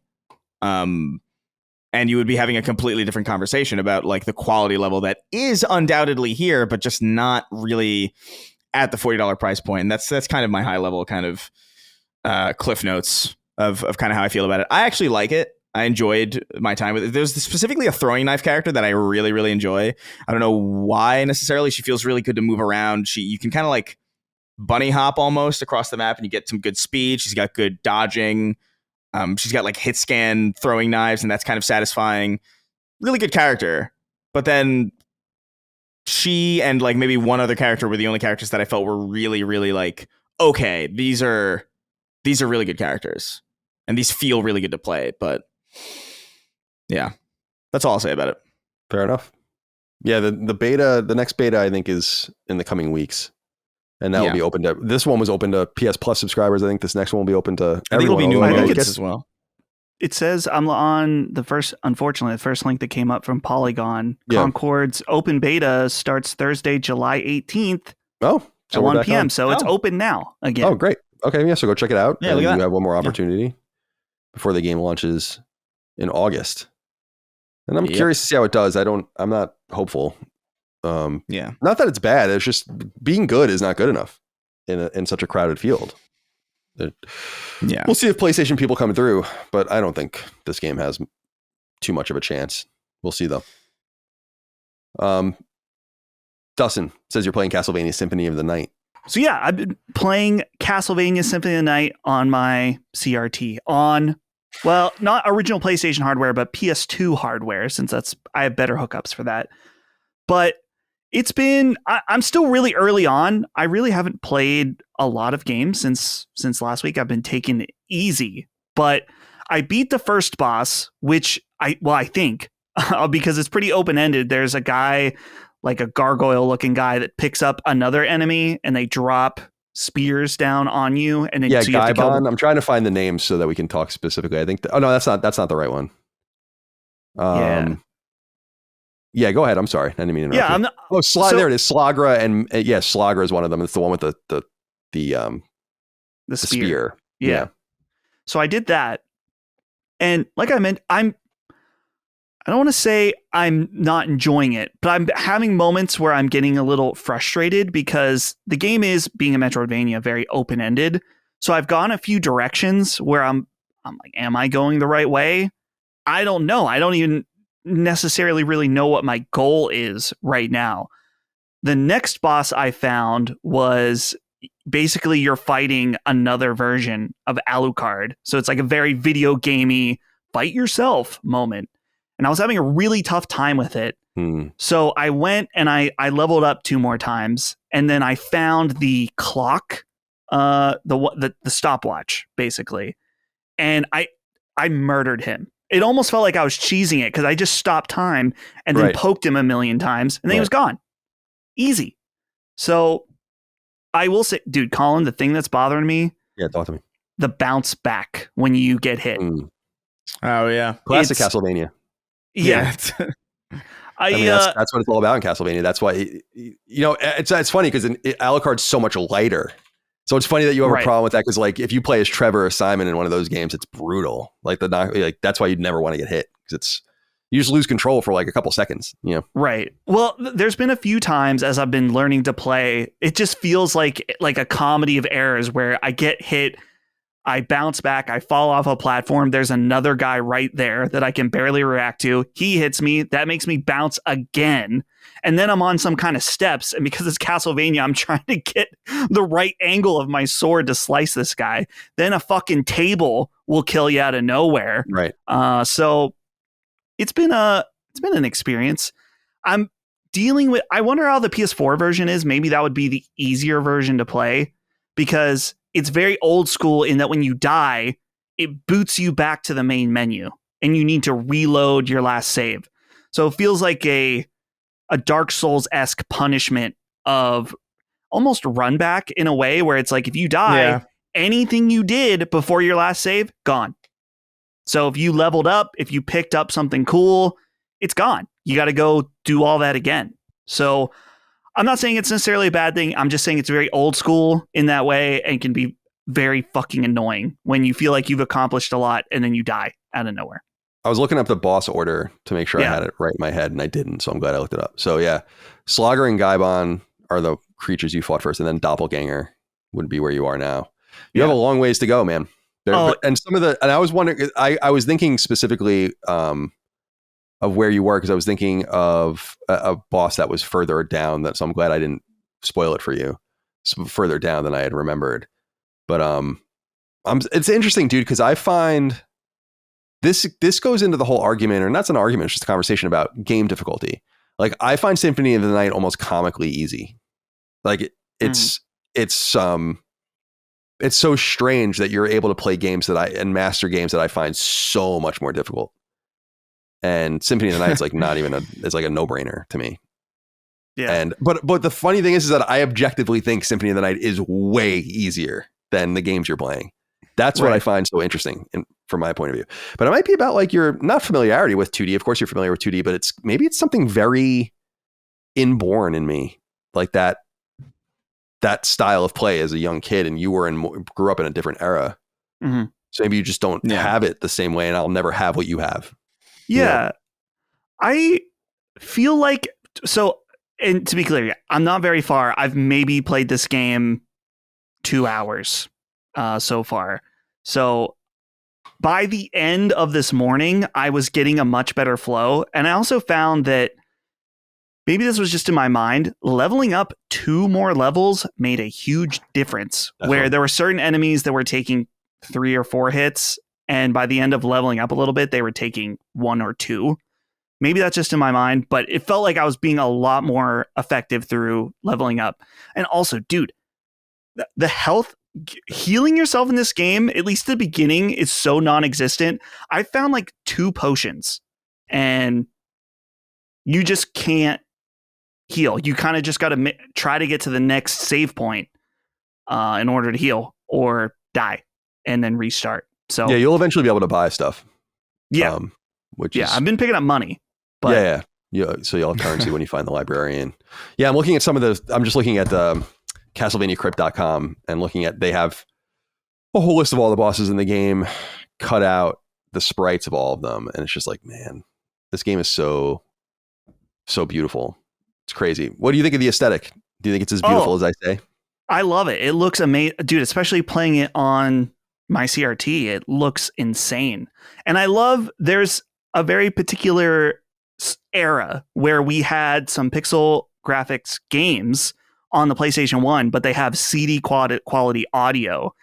And it feels very unique. Some of the songs in this game, some of the background music, really good. Also, the voice acting in this game rules.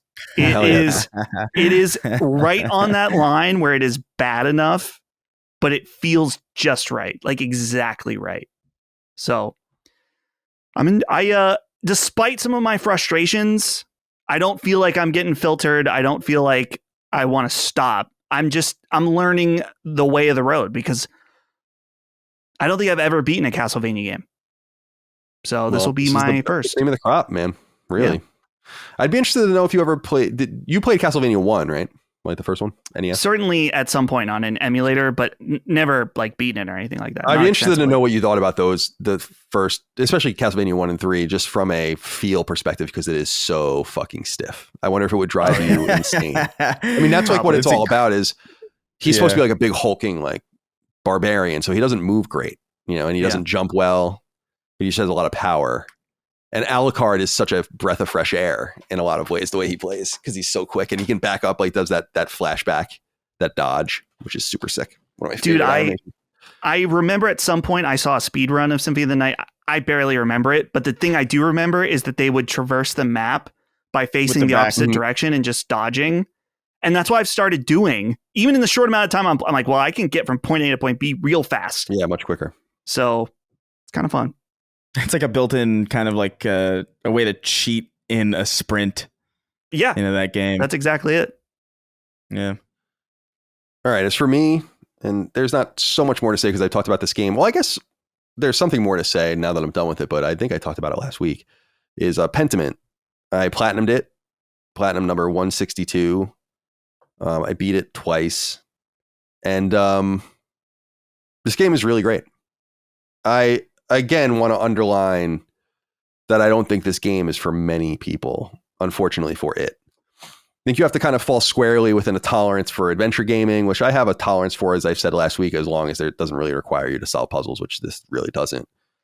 This is, again, more of like a Quantic Dream style game, just in the sense that, and there's other games that do this, but just to kind of put it in a PlayStation frame of mind for people, is like, it just kind of goes and you interact with it and do things in it. And there's a certain amount of time and like, there's no losing really. It just goes. So the stakes are low, but in the game, the stakes are really high. It's basically a murder mystery. It takes place in the Holy Roman Empire in the, what would be the 16th century. And I really think that if you're into history pieces and historical pieces, if you don't mind reading a lot, because that's what the game really is. I mean, there's movement and stuff, and there's like a few mini games, but it doesn't really matter. You're basically just reading and making decisions.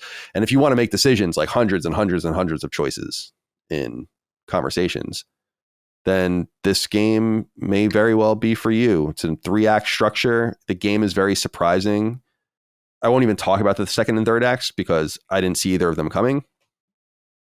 And so I'll be interested to see what people think when they get there. But basically the game's about a guy named Andreas. He's a traveling artist and he's staying in this, what would be now German town. That's a fictional town, but it's like this pastoral town. And he's working at the local abbey as an artist on like illuminated documents and all sorts of things like that. And he is basically there just to kind of make money, but you learn more about why he's there and who he's kind of trying to get away from. And then this kind of mystery unfurls around him and he kind of becomes central to it. And what's really cool about the game, in my opinion, there's a lot of cool things about it, but it very much is about the social, economic, and religious tensions between ordinary people at that time, not just structured around Lutheranism and the Protestant Reformation and all of that, but about paganism, about ancient traditions and family bloodlines, about peasantry versus skilled labor, about the church and taxes and government and corruption. It's fucking cool. It's really cool. It took me 13 hours to beat the game.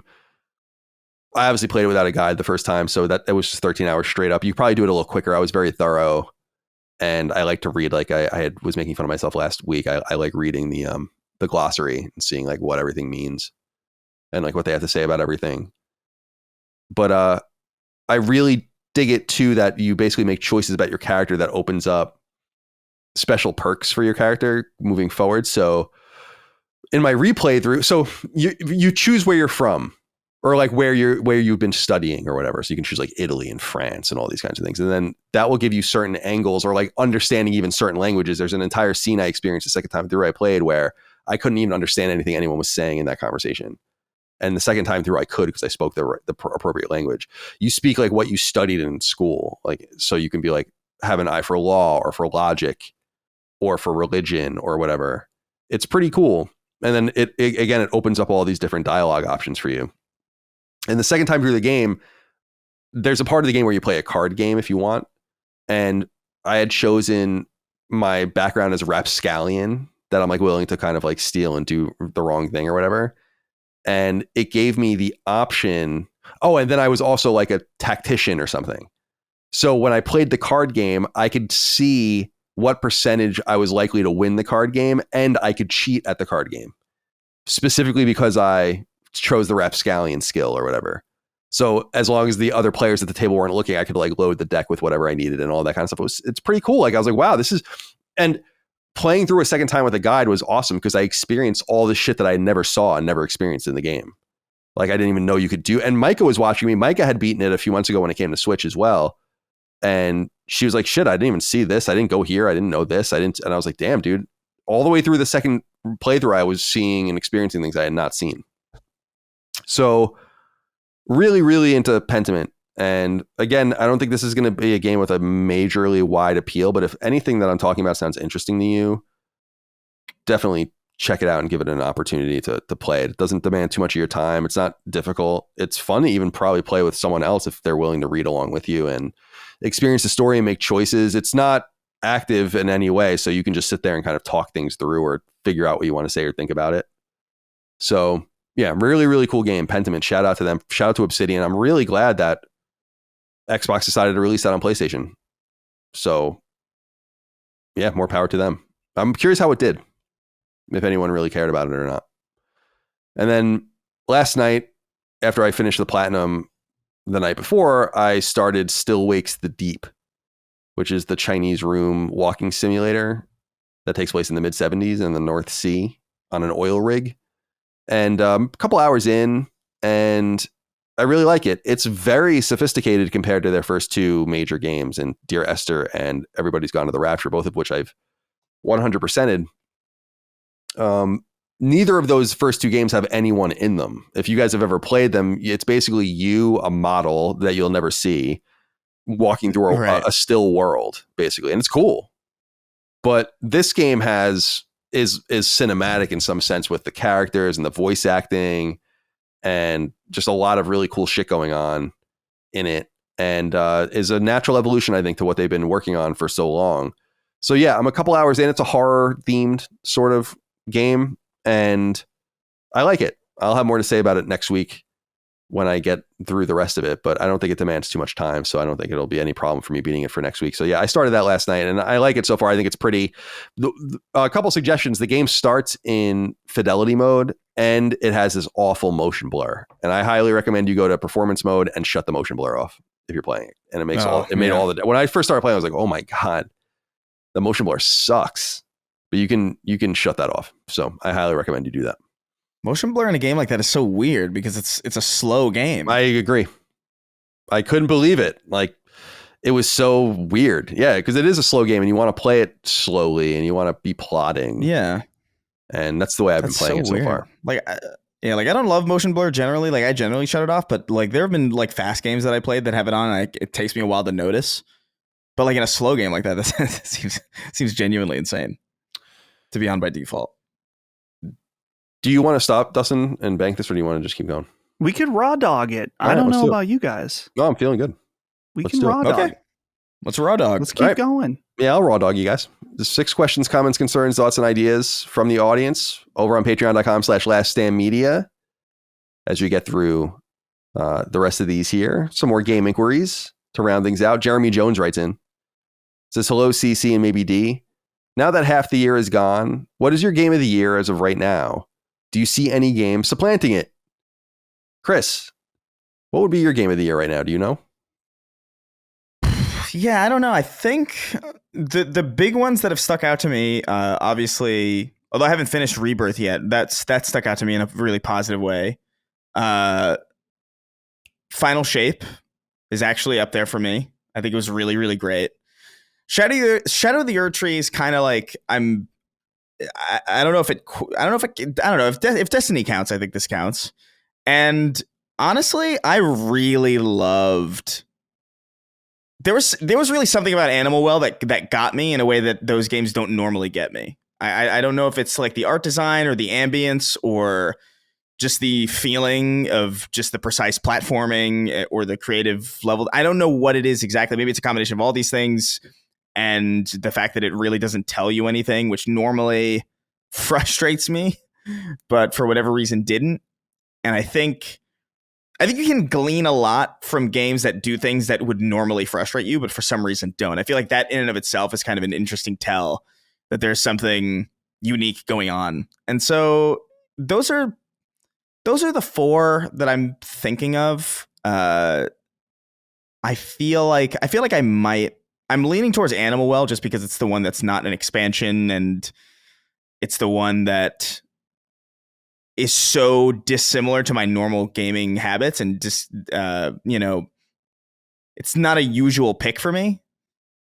And so because of that, I feel like the fact that it's even in this conversation speaks to its merit.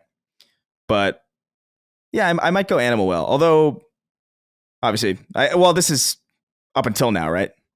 Yeah, right. Yeah. So Animal Well for right now. It's unknowable what will come.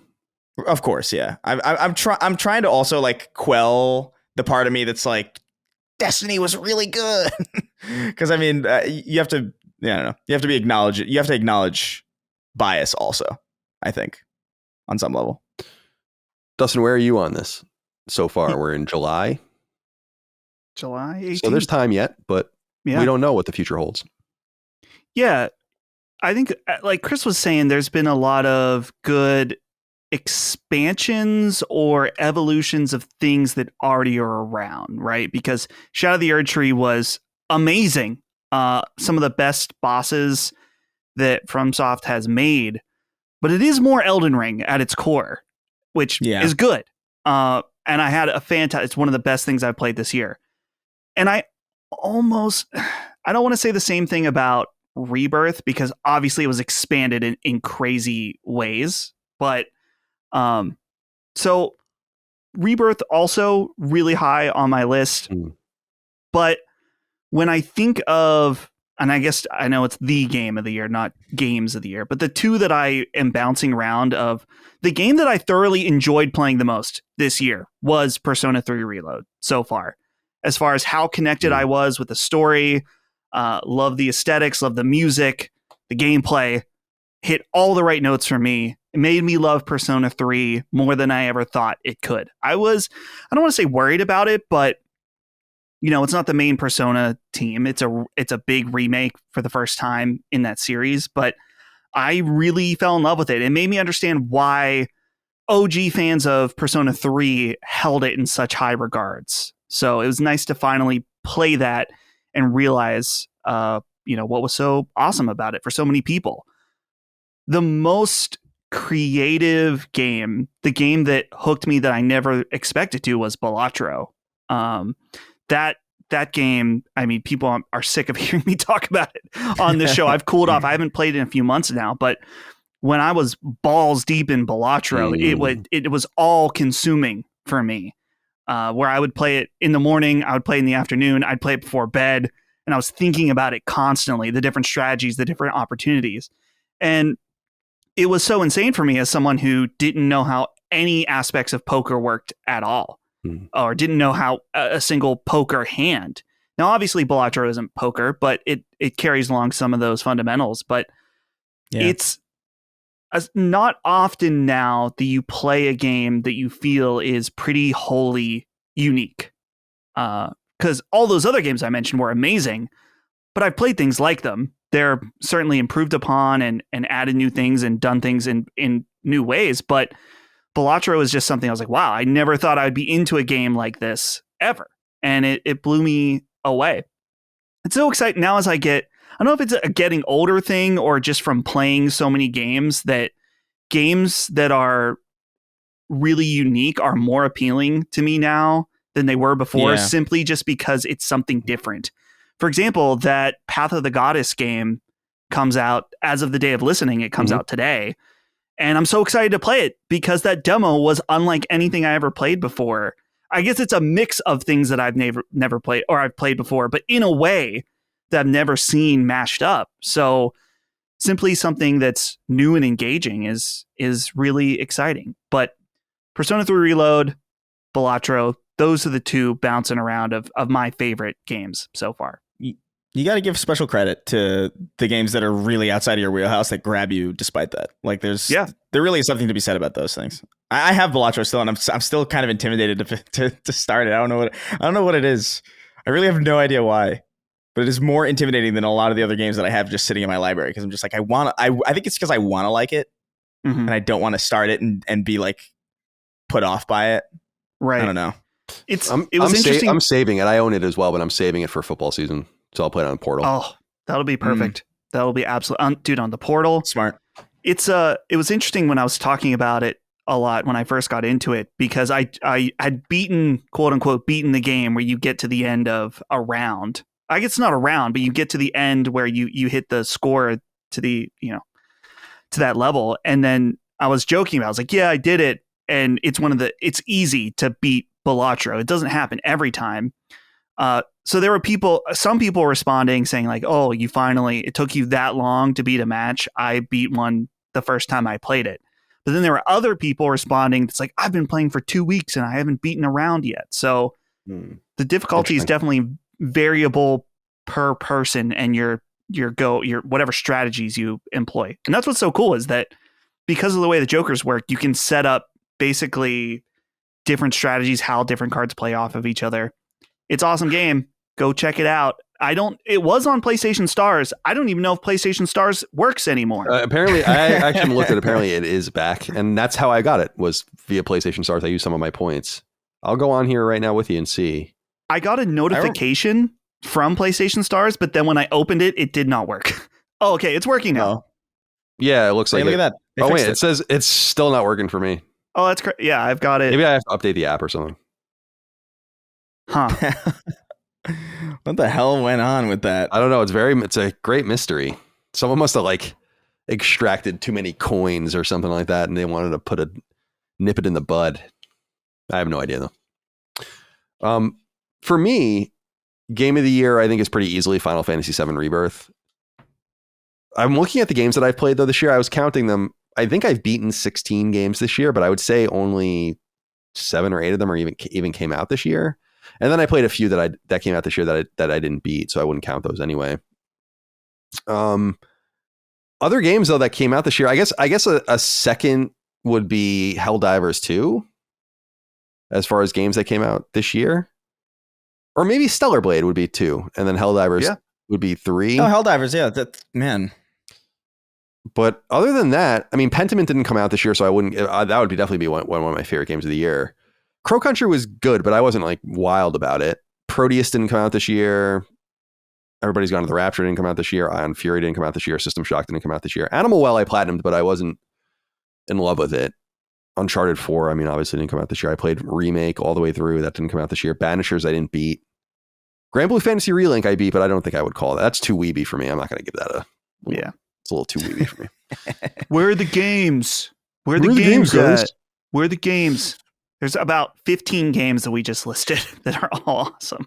I turned on my PlayStation and there were only 2 million games. I was so sad. Where are they? Where? Jeremy, thank you for writing in. Diomaro wrote in and said, hello, Stuttering Colin, Pro Christopher, and Daily Dustin. Screw Attack. That's a name I haven't heard in a long time. It brought me back to a simpler time in gaming and content. Is there anything you missed from the 2000s from a gaming perspective? I have nostalgia for the AVGN, for example. It's funny because I wasn't familiar with Screw Attack until I met Destin Legary, who worked at Screw Attack and came to IGN when I was there, and he's still there today. And I knew he had come from there, so I had familiarized myself with them a little bit more. But what I didn't realize was Screw Attack, along with AVGN and Mega 64 and a few of these others, were like very early. 1UP and the 1UP show back in the day, very early to online audio and then ultimately video content. And things are a little different, but I'm not nostalgic for that time. I guess maybe because I'm a little older. I'm nostalgic for the time when like you couldn't even get, it was hard to even get a picture on the internet. Like no one had a fucking digital camera. I used to borrow the digital camera from my school to like take pictures in the 90s on floppy disks, 3.5 inch hard floppy disks. So I'm more nostalgic for that time. I loved forums and IRC, and GameFAQs was like obviously my home base. So that's the era I'm more nostalgic for. But I do understand that people that grew up like you guys did with YouTube, like YouTube came out when I was in college, right? So that wasn't like a thing I grew up with, which is crazy to think about. Same thing with social media. Facebook came out when I was in college. So I kind of luckily got away without being able to ruin my life on those platforms as like a 14-year-old saying the wrong thing, which is lucky, I think, for me. So yeah, I'm nostalgic for times before the ones you're describing. But Chris, are you nostalgic for, or what do you miss from the 2000s era of gaming? So the aughts. Yeah, of course. On some level, for sure. Like I remember watching the Angry Video Game Nerd pretty early. That was a pretty big indicator to me that it's like, oh, you can just like make stuff on your own. Like you don't need like a production studio to like make entertainment. And that to me was like kind of like a big deal. because there was this big barrier of entry that was suddenly like not there. Like I didn't have to wait to go to like a film school to go make stuff. I could just do it now. And a lot of that stuff was garbage because I was like 11 or 10 or however the fuck old I was. That was definitely like a big reason why I even started any of this in the first place. But yeah, there's some nostalgia there. I think some of the stuff, as far as like gaming related stuff, I feel like the stuff that I miss really is just the exact balance of physical and online that we had, where you would get your games physically and you would have the midnight releases and you would be really excited, and the games would come with a manual and the manual would be super dope. But then you also had like that interconnectivity of being able to like jump onto a Xbox Live party with like a bunch of your friends after school, and maybe there was like an arcade game that came out for the summer of arcade that you got to try and you would talk about at school the next day. Or that's specifically like the era where I feel like it wasn't too heavily in one direction. It wasn't so like, oh yeah, this is a great game, I can only get it physically, and there's really no social component at all. And it wasn't, oh, I'm just going to download this game and pre-install it, and the physical version is almost not worth getting because the manual sucks, or sometimes the physical version doesn't even come with the fucking disc. Like, though, that's kind of what I miss. Like 2005, 2006, 2000 to like 2009, where like you would still get your full physical package. It was worth getting the disc. It was fun to go to the midnight releases. It was fun to go over people's houses and do couch co-op and do that stuff. But there was also that like throughout the week, you could still, hang out with your friends after school, even if, it wasn't in person. And like, that's, I guess the balance is the thing that I'm most nostalgic for, because now it kind of feels like, I don't know. I can't remember the last time I even felt compelled to get a game physically on day one at like a midnight release. You know what I mean? And obviously it's because I'm an adult and there's only so many things that I would be willing to do that for anyway. But I don't know. There's something to be said about that time and that era and the social component in that way that I do very much lament is gone, I guess. Dustin, you're the same age, so you might have similar feelings. Well, of course, shout out AVGN. Actually, just recently at Too Many Games, I might have mentioned this, but I was at a hotel bar and I saw him there, and I've never seen him in person, even though he's always at Too Many Games. And it was a weird thing because there's many people that I've discovered online now and met in real life, whatever, that I listened to for years. Colin, I guess you one of them, someone I listened to for a long time, and now we're here.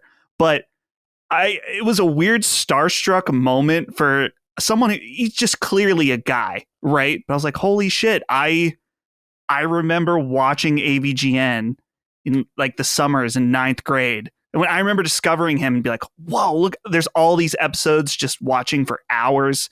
And like you said, Chris, he was a huge forerunner in the fact that it's like he was just a guy that had some camera equipment and some basic knowledge, more than basic, certainly, and started this whole kind of revolution of like gaming content on YouTube. He was one of the first one, him and Christian, some of the early ones to do something like that. So certainly seeing him was crazy. I did not say hi to him, but it was cool to see him. As far as like nostalgic stuff, a lot of it is what Chris is saying, but I'll take it to the fact also that I remember how exciting it was to go to a video game store, right? GameStop, of course. Before that, in my mall was Software Etc. Where me too. Go. And I remember how exciting it was to look around because I wasn't finding out about games really at all, especially early 2000s, where it's like, I don't know, 2001 or 2 when I was in 1st or 2nd grade, where, we might have Game Informers around and you see games and stuff like that, but I wasn't really browsing the web that often to look at games when I was in 1st grade. So when you go to a game store, this was a time to discover things that you might be interested in. And for me, I mainly only got games either on holidays or birthdays, but if I did well on report cards, I could usually go get some money and go to GameStop. And I remember that being so exciting. It's like, man, getting Jedi Knight 2 on PC was like an amazing, like finally, I'm so excited. So just being able to go in, because now when I go to a GameStop, which is not very often at all, or is like a game section at Target or something, I know of probably practically every game on the shelf to some degree. There's no discovering a game or something I've never heard of. So it's the having access to all this information has kind of removed that little bit of joy. And certainly having that information has saved me many times now from buying bad games, because there's a ton of times when you look at a game, you think the cover looks cool, you think the back looks cool, and then you get home and you play it and you're like, oh no, this sucks. And I spent the only money I had for the next 3 months on this game. The worst. Maybe I can go trade it in and find something similar, but I'm not going to get as much for it, right? So, oh my God, man. Dagan used to bring home some of the fucking biggest bullshit. Yeah. When we were playing on NES and SNES used to piss me off so bad. Yeah.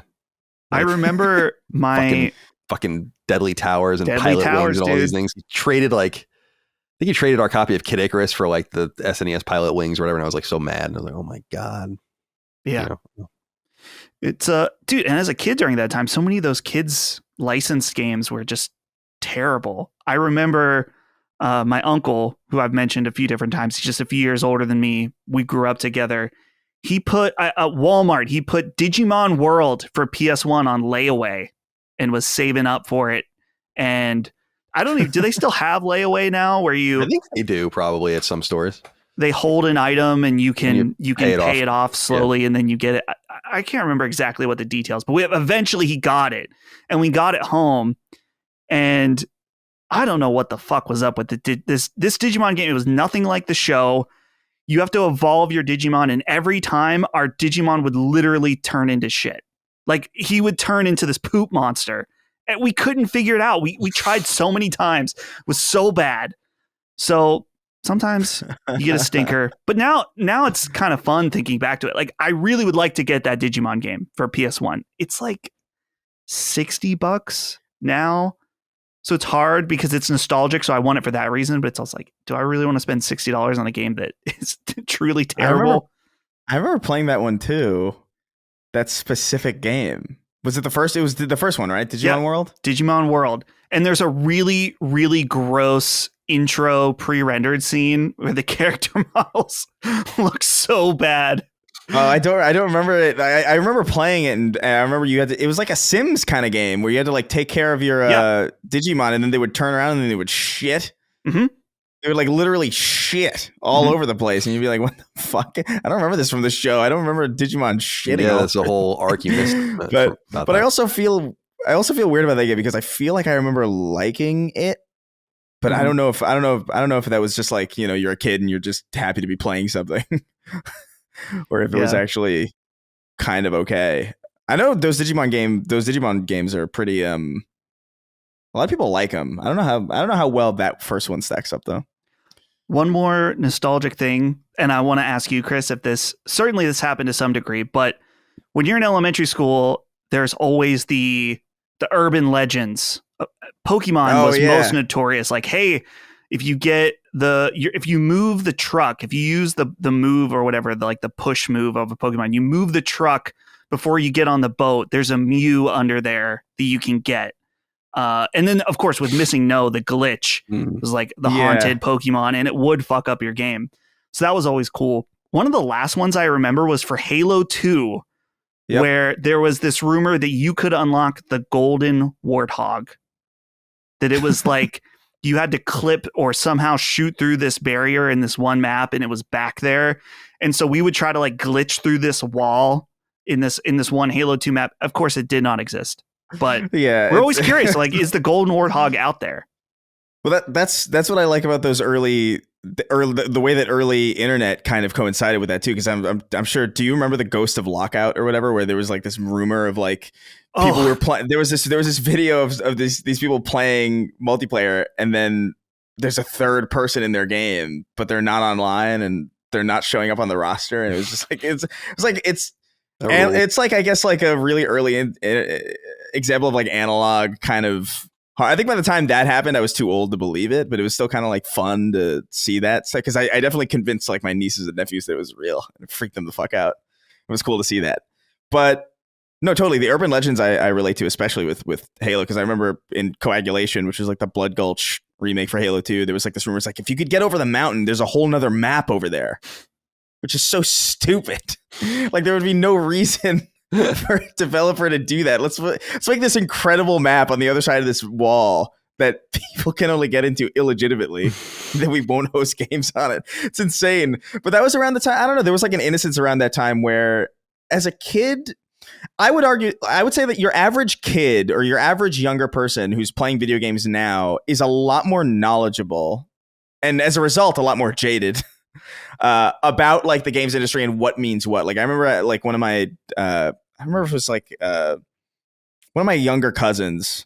My family's so big that everybody's a cousin. I don't remember what their exact relation is to me, but they were like 9 years old and they were talking about how EA, you know, they were just shit talking EA. And I was like, when I was 9 years old, I didn't know what the fuck EA meant. They were just like, it was just a splash screen in front of I didn't know what that was. I don't know what a publisher was or developer was. And there was something really special about being ignorant and young and interacting with video games and completely removed from like the economic realities or like the business realities or like the social realities of it, because they really did feel like magic in some way. Like you didn't quite understand how the things that were in front of you were even put together, who was doing it. Almost felt like a window into like a parallel world where like you were like somehow influencing like a different dimension. That's how it felt to me. Like I just didn't understand what was going on. And it was really cool. And it made some of those things believable. Like it made some, it's like, oh yeah, why wouldn't there be like an entire city on the other side of this wall? Because this is a real place, it felt like. And I do miss that. I guess I'm nostalgic for that level of ignorance in some way, because it was a lot more enamoring. It's kind of like when you know the magician's tricks and it kind of becomes like, oh, okay, well, I can appreciate the trick on like a more sophisticated level, but it's not really that. It's not the same. Right. It's funny, when I was a kid, I really tuned into like Capcom and Konami and a few other companies just by realizing they were making a lot of the games I liked, but thinking of them as like tchotchke companies. Being like, I don't know what, like, I don't know how to explain it. It's like I had no idea. I never thought about a person making the game. I was always like, this company somehow, Capcom, just has like all these amazing games. And it wasn't until I was older that I had any grasp of what a developer was and who was making what and all the rest. And you still learn. I mean, it wasn't until I was in I've said it before, I was woefully ignorant when I got my job compared to where I am now. No, yeah. I think it was like maybe 2005. So I was like maybe like 11 or something, 10 or 11. When I finally like started to grasp like, oh, these companies are like funded and you know, they have development teams and these are art teams and this is like narrative teams and all that stuff. Before I would just see like a lot of splash screens before. And because my association with like company logos and stuff was always on things that were made by a single, it would be like, I don't know, like Pop-Tarts, you know what I mean? Where it's like, there's no collaborative, like multi-team effort to make Pop-Tarts. So I would see all these companies pop up before the game and I'm like, I don't know what the fuck any of that means. Which one made it? What's that even mean? Do they have anything to do with it? Are they bringing the game here? Like what is this? So I never clued in on it until like way later. And it also kind of falls in line with, I think, how the way we feel about movies, generally speaking. Like we always, I'd see production company names and one-off things, and I'm like, I don't know who the fuck these people are. I don't care. You know? Yeah, I'm just watching. Yeah, if you ask me, or if you put a list of all the movies that I ever watched in front of me and asked me like, oh, which production, like, was it Paramount, Universal, or whatever? I would only know some of them based on the actual research that I've done later on. You know what I mean? Like I know Shrek is DreamWorks because that was a meme, and I know Indiana Jones is Universal because of memes, literally. But I wouldn't be able to remember that. You know? Yeah, same. Like authentically. Yeah, I'm not that interested in it, so it's not something that would speak to me anyway. Which might be why the only reason I even remember any of the stuff in games that I do. All right. Yeah, Dio Mauro, thank you for writing in.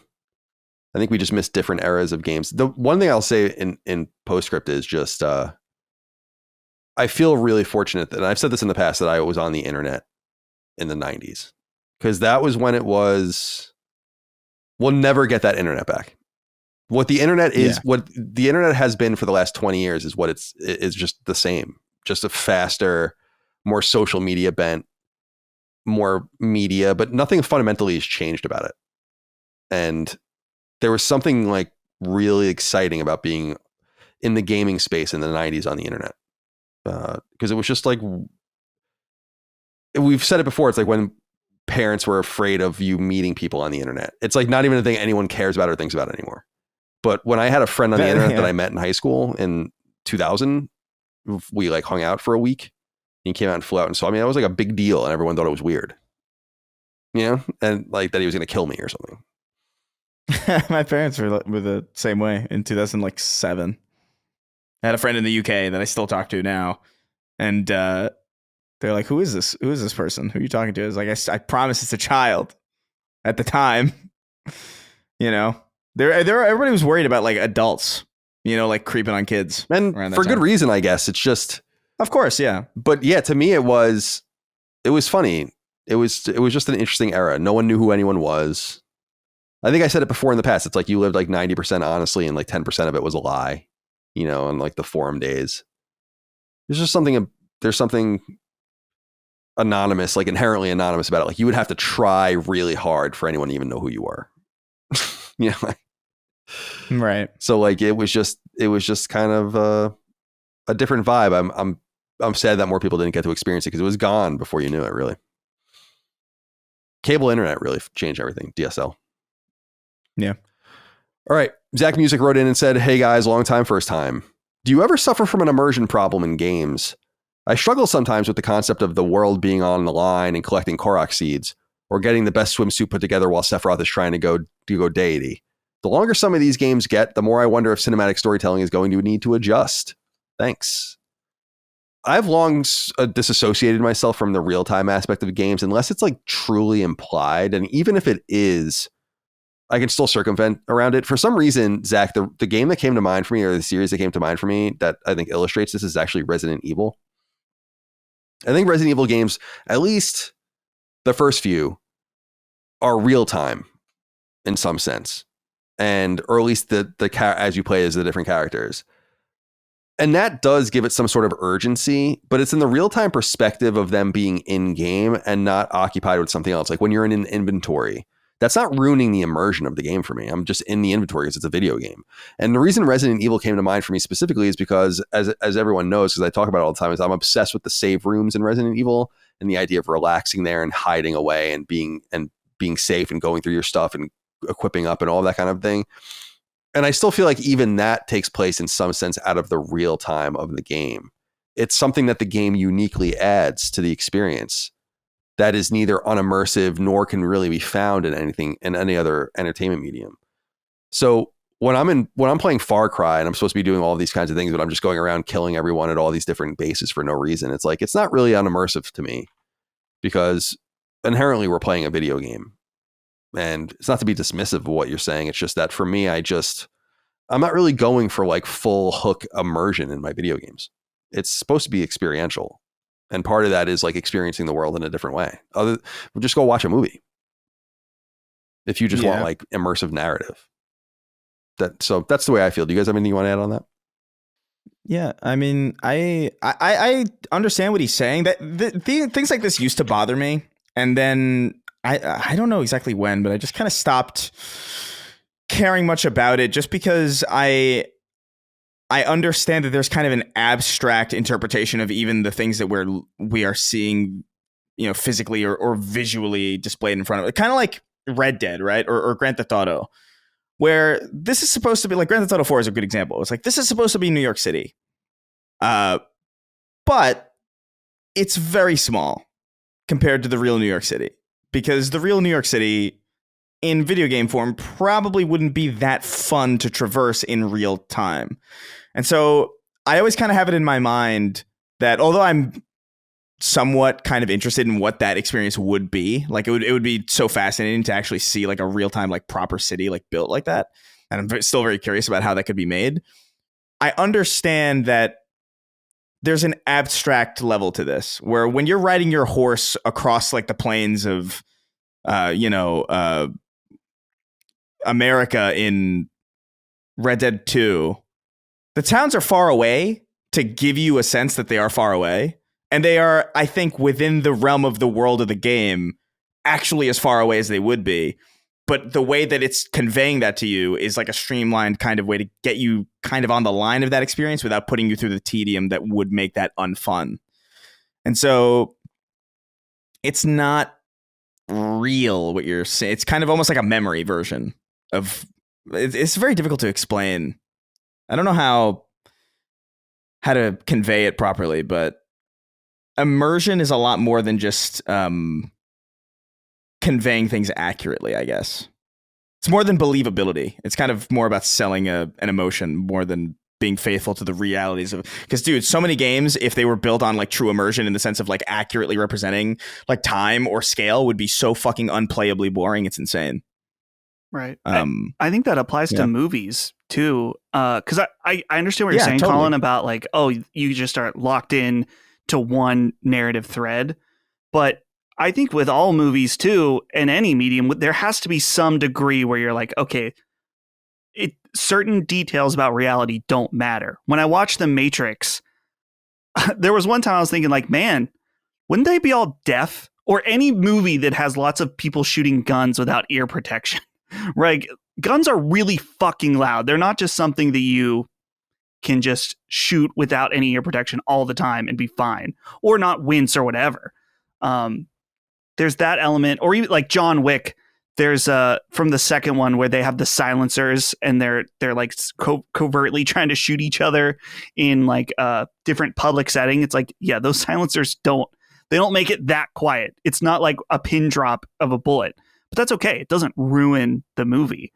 So I think that with games too, there's just a level of like, yeah, Zelda, it's like, yeah, Ganon's taken over the castle, but I don't know. I just don't think about the fact that about the time to some degree where it's like, oh, well, Link is off hanging out with Koroks and doing other random stuff. I don't know.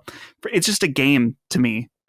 So no, it's just a game and the stories matter, but there's that suspension of disbelief that I've already extended to other things too, because it's a game. Yeah, I mean, I guess what I'm saying, because I agree with you. What I'm saying is, when I'm playing Still Wakes the Deep, I'm like going through everyone's rooms and like reading their bulletin boards and eavesdropping on people. And there's something dissociative that's like actually unimmersive about video games in some fundamental sense, where it's like you're seeing it as a ghost or you're experiencing it out of space and time. And that is what the specific special sauce of a video game is. So yeah, the reason I bring up the movie thing is not from, I don't know shit about making movies, but just from it makes it seem like what he's saying is like, when I'm not doing what the game is like the main, the golden path or whatever. It's like, well, if you want that experience, then literally just have someone curate for you in a movie. And they'll show you everything they want you to see and nothing more and nothing less. And that's really dope. I think that's cool. But for me, I want to know that though Dead Space feels like it took place in real time, that it's like the real time for Isaac, not the real time for me. Yeah. And freezing it and fucking around with it and looking at it and absorbing it and enjoying it in whatever way you want, I think is part of the quality of games that is almost, that's immersive if you're looking at it as a simulation, but it's not immersive at all if you're looking at it as like an entertainment product. Because you're doing all sorts of shit that you could never do. I mean, there's no The Last of Us Part 2 is immersive, but it's like, how immersive is it really? Because there's like time skips and it's experiential, like, yeah. This is like such philosophical in the weeds shit, but I like the question, Zach. It's interesting to think about that, but I love the non-linear nature of even linear gaming. Everybody's Gone to the Rapture is a great example of that, where like it presents to you in a world, but really you have to go from like one place to the next, to the next, to the next. And it's that level of freedom and seeing things that you don't have to that differentiates it from a movie and makes a walking simulator different than a film. But I digress. Greats wrote in, GR8S, says, "Hey, Sacretard crew." That's Sacretard. I don't hate it. I mean, I don't like it, but I don't hate it. "You've discussed gaming while others are in the room and just enjoying each other's energy. While I also enjoy this, my wife and I love playing co-op games together. She wasn't even a gamer when we got married, but now we've played everything from old favorites like Resident Evil 5 and the Left 4 Dead series to newer gems like It Takes Two and Cuphead. We're currently having a blast with Deep Rock Galactic. All this to say, I don't recall anyone on the show mentioning games they play with their significant other together. For the married guys, do you never play co-op with your wife? If not, why?" Micah would very much like to play co-op with me, and I need to be more open about it. We played TMNT together, the brawler, and something else, I think. But generally speaking, like I don't even really gravitate to games that have that option typically. So it's not like always available, and she's playing her own games too. But there are certain games that I look forward to playing with her. I know she's a big Gears fan, and I love the original Gears trilogy. So, and again, I don't mean it to be a dickhead, but like I feel that those games will come to PlayStation at some point, and at that point, I would like to gear up and play those with her again. I think that would be really fun, especially if cross-platform, because she likes to play on Xbox. But it's nothing about my guy. I don't like playing games with other people. It gets into what we were saying with the experience and the experiential thing about playing games. Being on someone else's clock is like the least interesting thing to me about a video game. Like doing what someone else wants to do when I want to stare at this wall or pause the game to look at my phone or go on some random side quest. It's just like, I've never gotten into games with other people. It's not new. It goes all the way back. So yeah, that's how I feel about that. Dustin, do you play with Holly? Not very often. We did play It Takes Two, and we enjoyed that. But Holly is more particular in her tastes on what she likes in games. I think we tried the Shovel Knight co-op thing, and she very much doesn't like challenging games, I guess challenging in a, like, she'll enjoy a challenging game of Civilization, or she enjoys challenge in a game like Pikmin. But if she constantly is like missing a jump or getting killed by the same enemy, she's out. She just doesn't like repeating the process and doing something like that. So we don't play a lot of games co-op where we both have a controller in hand per se, but games like, we played a ton of Everybody's Golf together. Anytime there's like some kind of multiplayer component in a Nintendo game, we'll usually hop in there. But one of the most rewarding ways that we've played games together is like heavy story-based games where she just enjoys being along for the ride. That's how we played Danganronpa together. We did all of those games. And just kind of being able, she just doesn't mind like sitting and taking it in, which is great because I would never want to do that as far as like sitting and just watching someone play and taking in the story. I want to play. So we work out together very well in that way. We haven't played anything together in quite a while now, but certainly when the next Mario Party comes out, we'll be playing that and other random small stuff. Cool.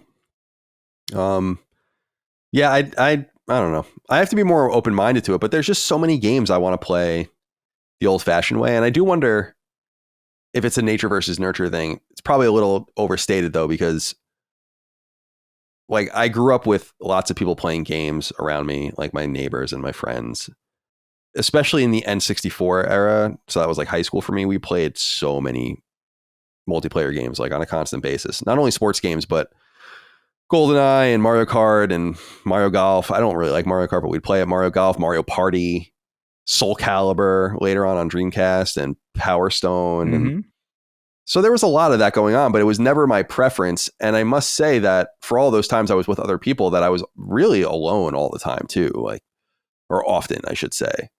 my parents were gone, my siblings were out of the house. Like I was just playing a lot of games by myself, and I sought out the games that I thought were most interesting to play by myself, I think. And so I found what catered best to me. But it wasn't like I was, I guess, always closed-minded. I mean, we love Smash Brothers and shit like that. I must admit, like, what I would love going home and playing Mario Golf by myself. I would love going home and unlocking things in Mario Party by myself sometimes and stuff like that. So I don't know. I'm weird, I guess. Elon Chan wrote in, said, "Greetings, zesty buffalo chingers with ranch. There is often conversation touching on the future of the industry based on demographics and the current state of things. I would love an episode dedicated just to this, with perhaps punk rock MBA and Jaffe on to discuss. In my own experience, my kids, 15 and 12, basically only want to play Roblox or the same PC games on repeat, Binding of Isaac, Terraria, etc. Also of note, they never know about any new games. They only ever know what YouTubers are playing. This is all despite having at least one of every current console in the home and both their mother and I being gamers. These are confusing times. Are my kids just weird when it comes to their gaming tastes, or is this the new norm and signs of the future? I'll hang up and listen." No, I think this is the way it is. I often reflect on Dagan's son, Graydon, who grew up with a heavy console and heavy Nintendo and retro influence. And he likes that stuff. Still, he loves that stuff. But Dagan always tells me, like, what's his obsession? Fortnite. Like, even he somehow, this classically trained gamer who was playing Mega Man X3 next to me when he was like 5 years old. It's like incredible. He was like a phenom. And then still he gets sucked into like the flavor of the week, or the flavor of the year, flavor of the decade in terms of Fortnite. So I just don't think I don't want to say anyone, but I just don't think a lot of kids are immune to it. In my own anecdotal experience with my nephews, they play games, but they're not like in the weeds. And remember I brought up Animal Well and how one of my nephews bought it. And then I made the connection that he bought it because of Donkey. And I asked him, I'm like, yeah, did you buy this because you heard about it through Donkey? Because at first I was like, oh shit, you're playing Animal Well? That's so interesting. And then I like reflected on it and I was like, oh, I see. Because you heard about it from this huge YouTuber. You didn't organically find it. We are a dying breed, I think, in some sense. I think people conflate this with consoles and platforms dying and going away. And it's like, no, the platforms are healthy because people want to play them. People play these games on the platforms, and the platforms don't just get free money for it. But it's like the in between the cracks kind of games. It's not surprising to me, Elon Chan, to hear that your young kids, 15 and 12, are just into the same old things. It seems like it's about mega franchises. That seems to be true with everything. Like Disney, Marvel, Star Wars. Like, it's just these huge oxygen-sucking gravitational forces. And yeah, I don't know. Go ahead, Chris. You have anything you want to say about this? No, I think a big aspect to this is the social aspect. I think Fortnite isn't super popular necessarily just because it's a competent video game, or just because it's like it's got like a, doing a Star Wars collaboration this week, or we're doing a Jimmy John's collaboration this week. I don't think it's necessarily these like things. I mean, it helps its relevancy for sure, but I think what kids are finding in Fortnite is the same thing that I found in Halo and in Xbox Live and in early kind of the smattering of multiplayer games and Xbox Live parties that I would be joining into. I think it really is just a way for people, depending on where you live and depending on like, what your household is like. I remember I lived in a time, and my parents got lax a little bit more as I got older, but like I couldn't have, there's a pretty good chance that if it was during the week, if it wasn't a Friday, I couldn't really have friends over because I had chores, I had like homework, and it was a little bit more strict on the weekdays. And so being able to hang out with my friends without them being there through like Xbox Live and that kind of thing, that was like a big deal for me, and it was a big deal. It was a good way to flex, social skills. It's just a good way to like learn about other people. And I think that's kind of where people are finding their online social interaction now. It's like through Discord, it's through Fortnite, it's through the ways that they engage with each other. And it just so happens that Fortnite is just such a big thing that won't go away because we're in this new era of persistent games. Where like Fortnite's been around. When did Fortnite come out? Like what? Like 20? Oh my god, 2017 maybe, right? Yeah. At least the Battle Royale did.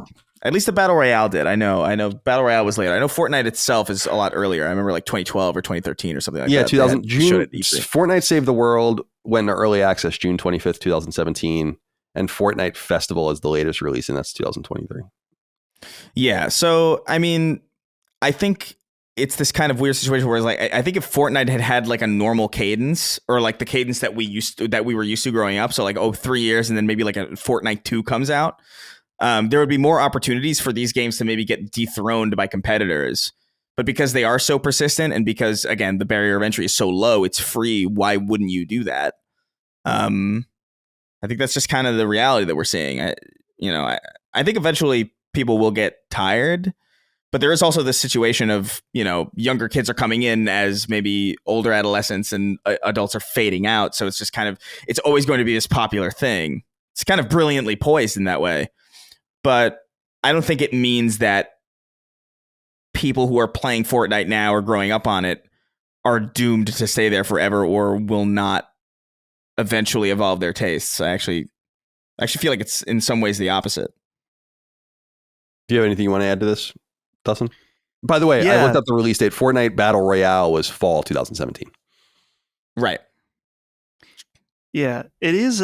Man, hearing about Dagon's kid is interesting, and it's not that it's necessarily a bad thing, but as I was mentioning a few minutes ago about like me trying to, as you said, classically train, I guess there is a reality that, kids gravitate to their own things, and as Chris said, the social element of it as well. But it would be interesting to do an episode about just those demographics. I wonder what kind of data is out there about like how many, I don't know, this is a random statistic, I don't know if it exists, but like how many kids, people under 18 bought God of War Ragnarok, right? Or played it? Like how many people are interested? Like what are the demographic? Like, because clearly there is a shift away from that, but what are the actual numbers, and what would that mean long term as these kids get older? Do they grow out of games like Fortnite? Like as a kid that played nothing but Fortnite in 2017, what's he playing now?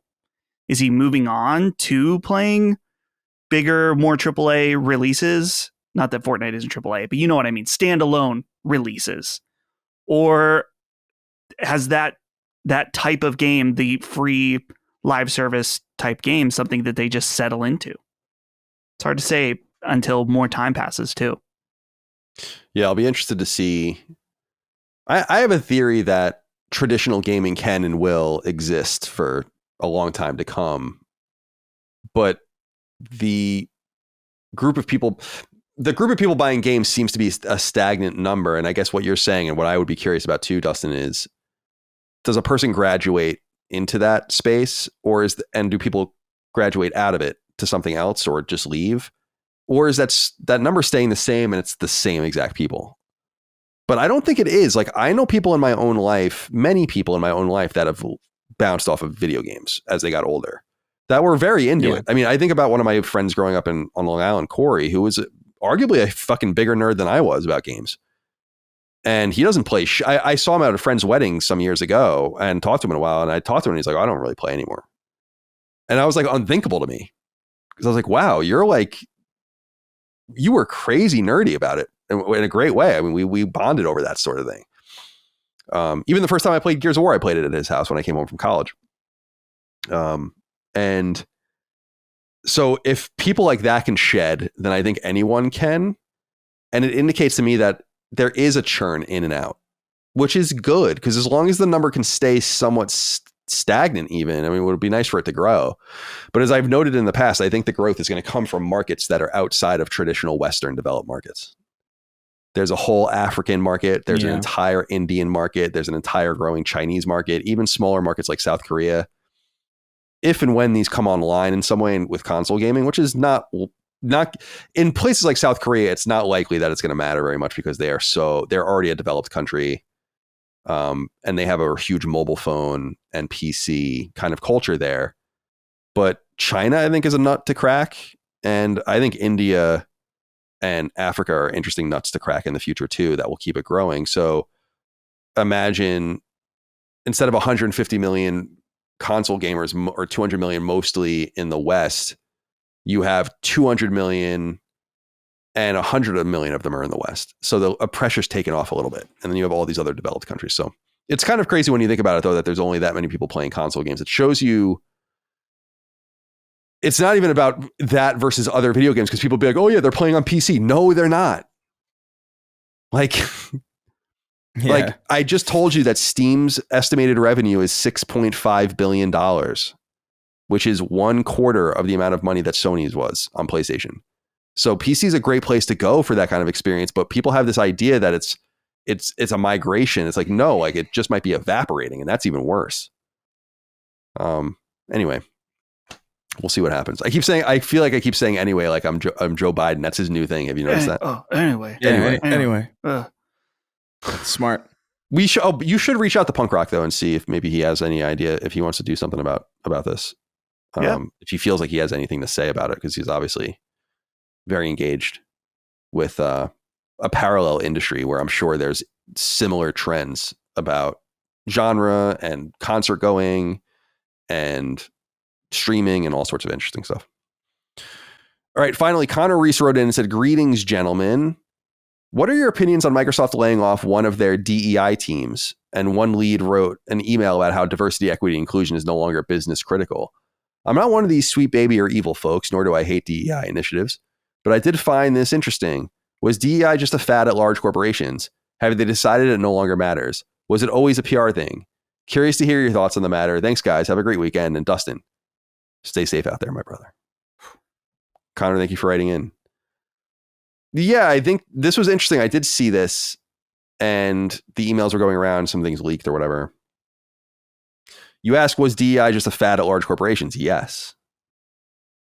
These are the same companies that will drape themselves in the gay flag when it's appropriate, and the Black Lives Matter fist or whatever when it's appropriate, and they only care about what they can do to extract value. And now they see that DEI's value is fading, that it might even become a liability for them. And so they're shedding it because they don't care about anything but making money. So no matter how you feel about DEI, good or bad, there's no value judgment in what I just said at all. It's literally, they just don't care. They'll say whatever and do whatever it is to like just keep making as much money off of you as possible with as little friction. And if having DEI departments in your company since 2018 or whatever helped kind of grease the wheels and have you would go and find another target, it was totally worth it for them. I just wish people would realize, and I think you do, Connor, but a lot like it's like these, when you see a gay pride flag draped outside of a mega billion-dollar corporation, it's like, come on, man. Like, why do you think that the company has an opinion that like their opinion is whatever is going to get your money out of your wallet? And yeah, so is it a fad? I think so. I mean, it seems like that's the case. And did you guys see the recent stuff with like John Deere and a few other companies where people are like really going after these companies and like making them release statements and like deconstructing these DEI initiatives at these companies? And it's starting obviously with the more conservative stuff that happened at Tractor Supply too, which was why it's on my mind when we made the joke about them a few weeks ago. But I saw that happen with Microsoft. I was like, wow. And pretty vocal stuff to say, you know, or the idea from inside being that there's no more, it's not business critical to do this anymore. I don't know. I don't know if you guys have anything you want to add to that, but did want to acknowledge that it happened. And I just feel like people here's my opinion. I don't give a fuck what a company thinks. Companies don't think anything. The people that run them have opinions. Sometimes they are relevant and germane to the company. Sometimes they're not. Like a good example is Chick-fil-A. Chick-fil-A is owned by evangelical Christians. I could give 2 fucks less about that. So is In-N-Out, by the way. In-N-Out Burger. You know, the company that puts Bible verses all over its food. So yeah, it's like, I don't really care. If you do, that's totally awesome. And if you want to hold the company's feet to the fire, proverbially, and say like, we want to extract these things out of you, that's totally fine. But I'm just generally not interested. And companies are just malleable entities that provide goods, and you either ride with them or you don't. And I understand. I've talked in the past, like I know people that like don't get into or I don't know them anymore, but I knew growing up on Long Island, like families where like you didn't drive or get into a German car if you were Jewish, right? Like because BMW and Volkswagen and all these companies were Nazi entities, right? At some point. and Mitsubishi was making the Zeros that were fucking bombing Pearl Harbor. It's like at some point you just, I don't know, man. I'm not looking for like much in terms of like governance of economic morality outside of the way things are produced. But like your country national politics and like how Apple feels about this and how it's like, dude, just produce your stuff fairly, pay a living wage to your people. And I don't want to hear another word out of your mouth as it is. So, right. Yeah, I feel the same way.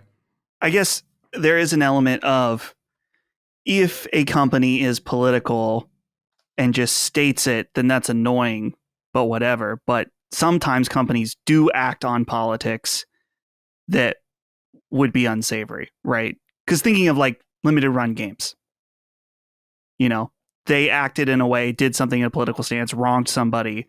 So now we try not to buy stuff from them. Right. But the point I'm making would be one step back, which would be they only did that to protect themselves. No one really knows how they feel and will never really know. Right. We can make assumptions about it, but I'm sure there are sympathetic people inside and they just don't want the friction. Right. Yeah. Yeah. That was also an action. I feel like actions are different than just like statements. You know what I mean? Like, I feel like the way a company, it's the same way that I feel about SNK. Like, theoretically, I don't care what SNK thinks. It's more about like, oh, the person that owns them does crazy shit, and that to me is like, oh well, action is really the line there. Right. That's exactly right.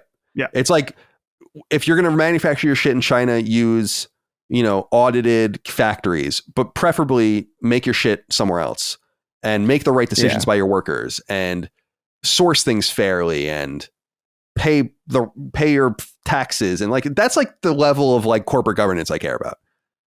Like, what do you think about abortion? It's like, dude, I could give a fuck what Tim Cook thinks about any of these topics, like he's the iPhone man. That's what he does, like, right. It's just so strange, that people even look to corporations for that level of, are you capitulating? Are you in on it? It's like, dude, I don't know, man. You're Publix. I'm here for my fucking turkey and bread. I don't know if you're in on it or not, Yeah. You're right, though. It's like the labor stuff is like all I care about. Right. Anyway. All right. Let's wrap it up. It's time to go. I'm looking here. Kanutsugami Path of the Goddess trophies were just published. See, it's almost here. I think I'm going to buy that this weekend. Me too. I'm going to finish Still Wakes the Deep first, and then I'll get into that as well. It's supposed to be $40, I think so. Or maybe 50, something like that, but not I think I'll grab it. Game.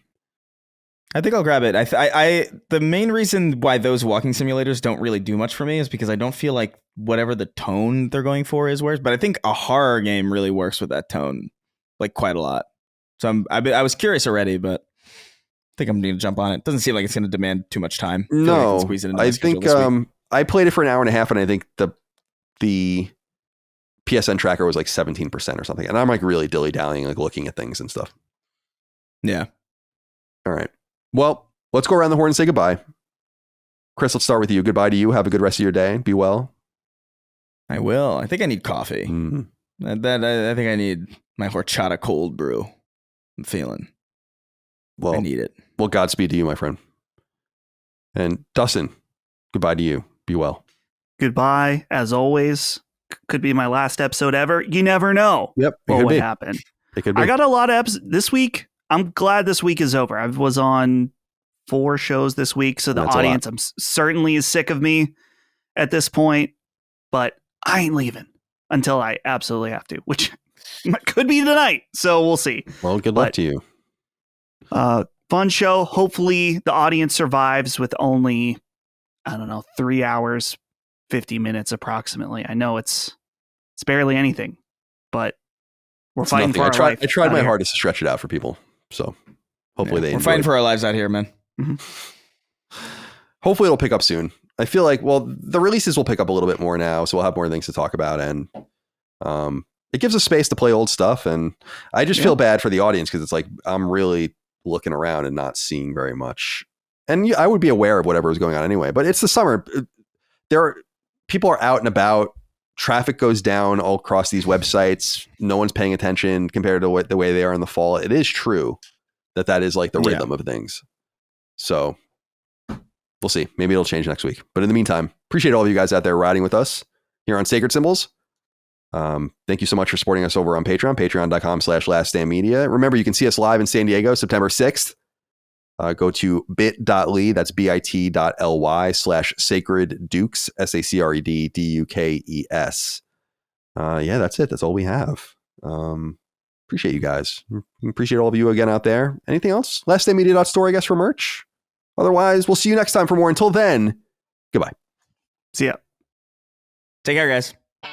Sacred Symbols, a PlayStation podcast, is a product and trademark of Last Stand Media and Collins Last Stand LLC, and is proudly recorded in the USA. The show is conceived by, is written by, and is directed by me, Colin Moriarty. My co-hosts are Chris Raygun Maldonado and Dustin Furman. The show is produced by executive producer Dustin Furman. It's edited by associate producer Ben Smith. All of Last Stand's theme music is by my best friend, Ramon Narvaez. As you know, all of Last Stand shows, including Sacred Symbols, are fan-funded on Patreon at patreon.com/laststandmedia. The following names are at the producer level on Patreon, our highest tier, and we're grateful for your thoughtful and kind contributions to our independent endeavor. Thank you.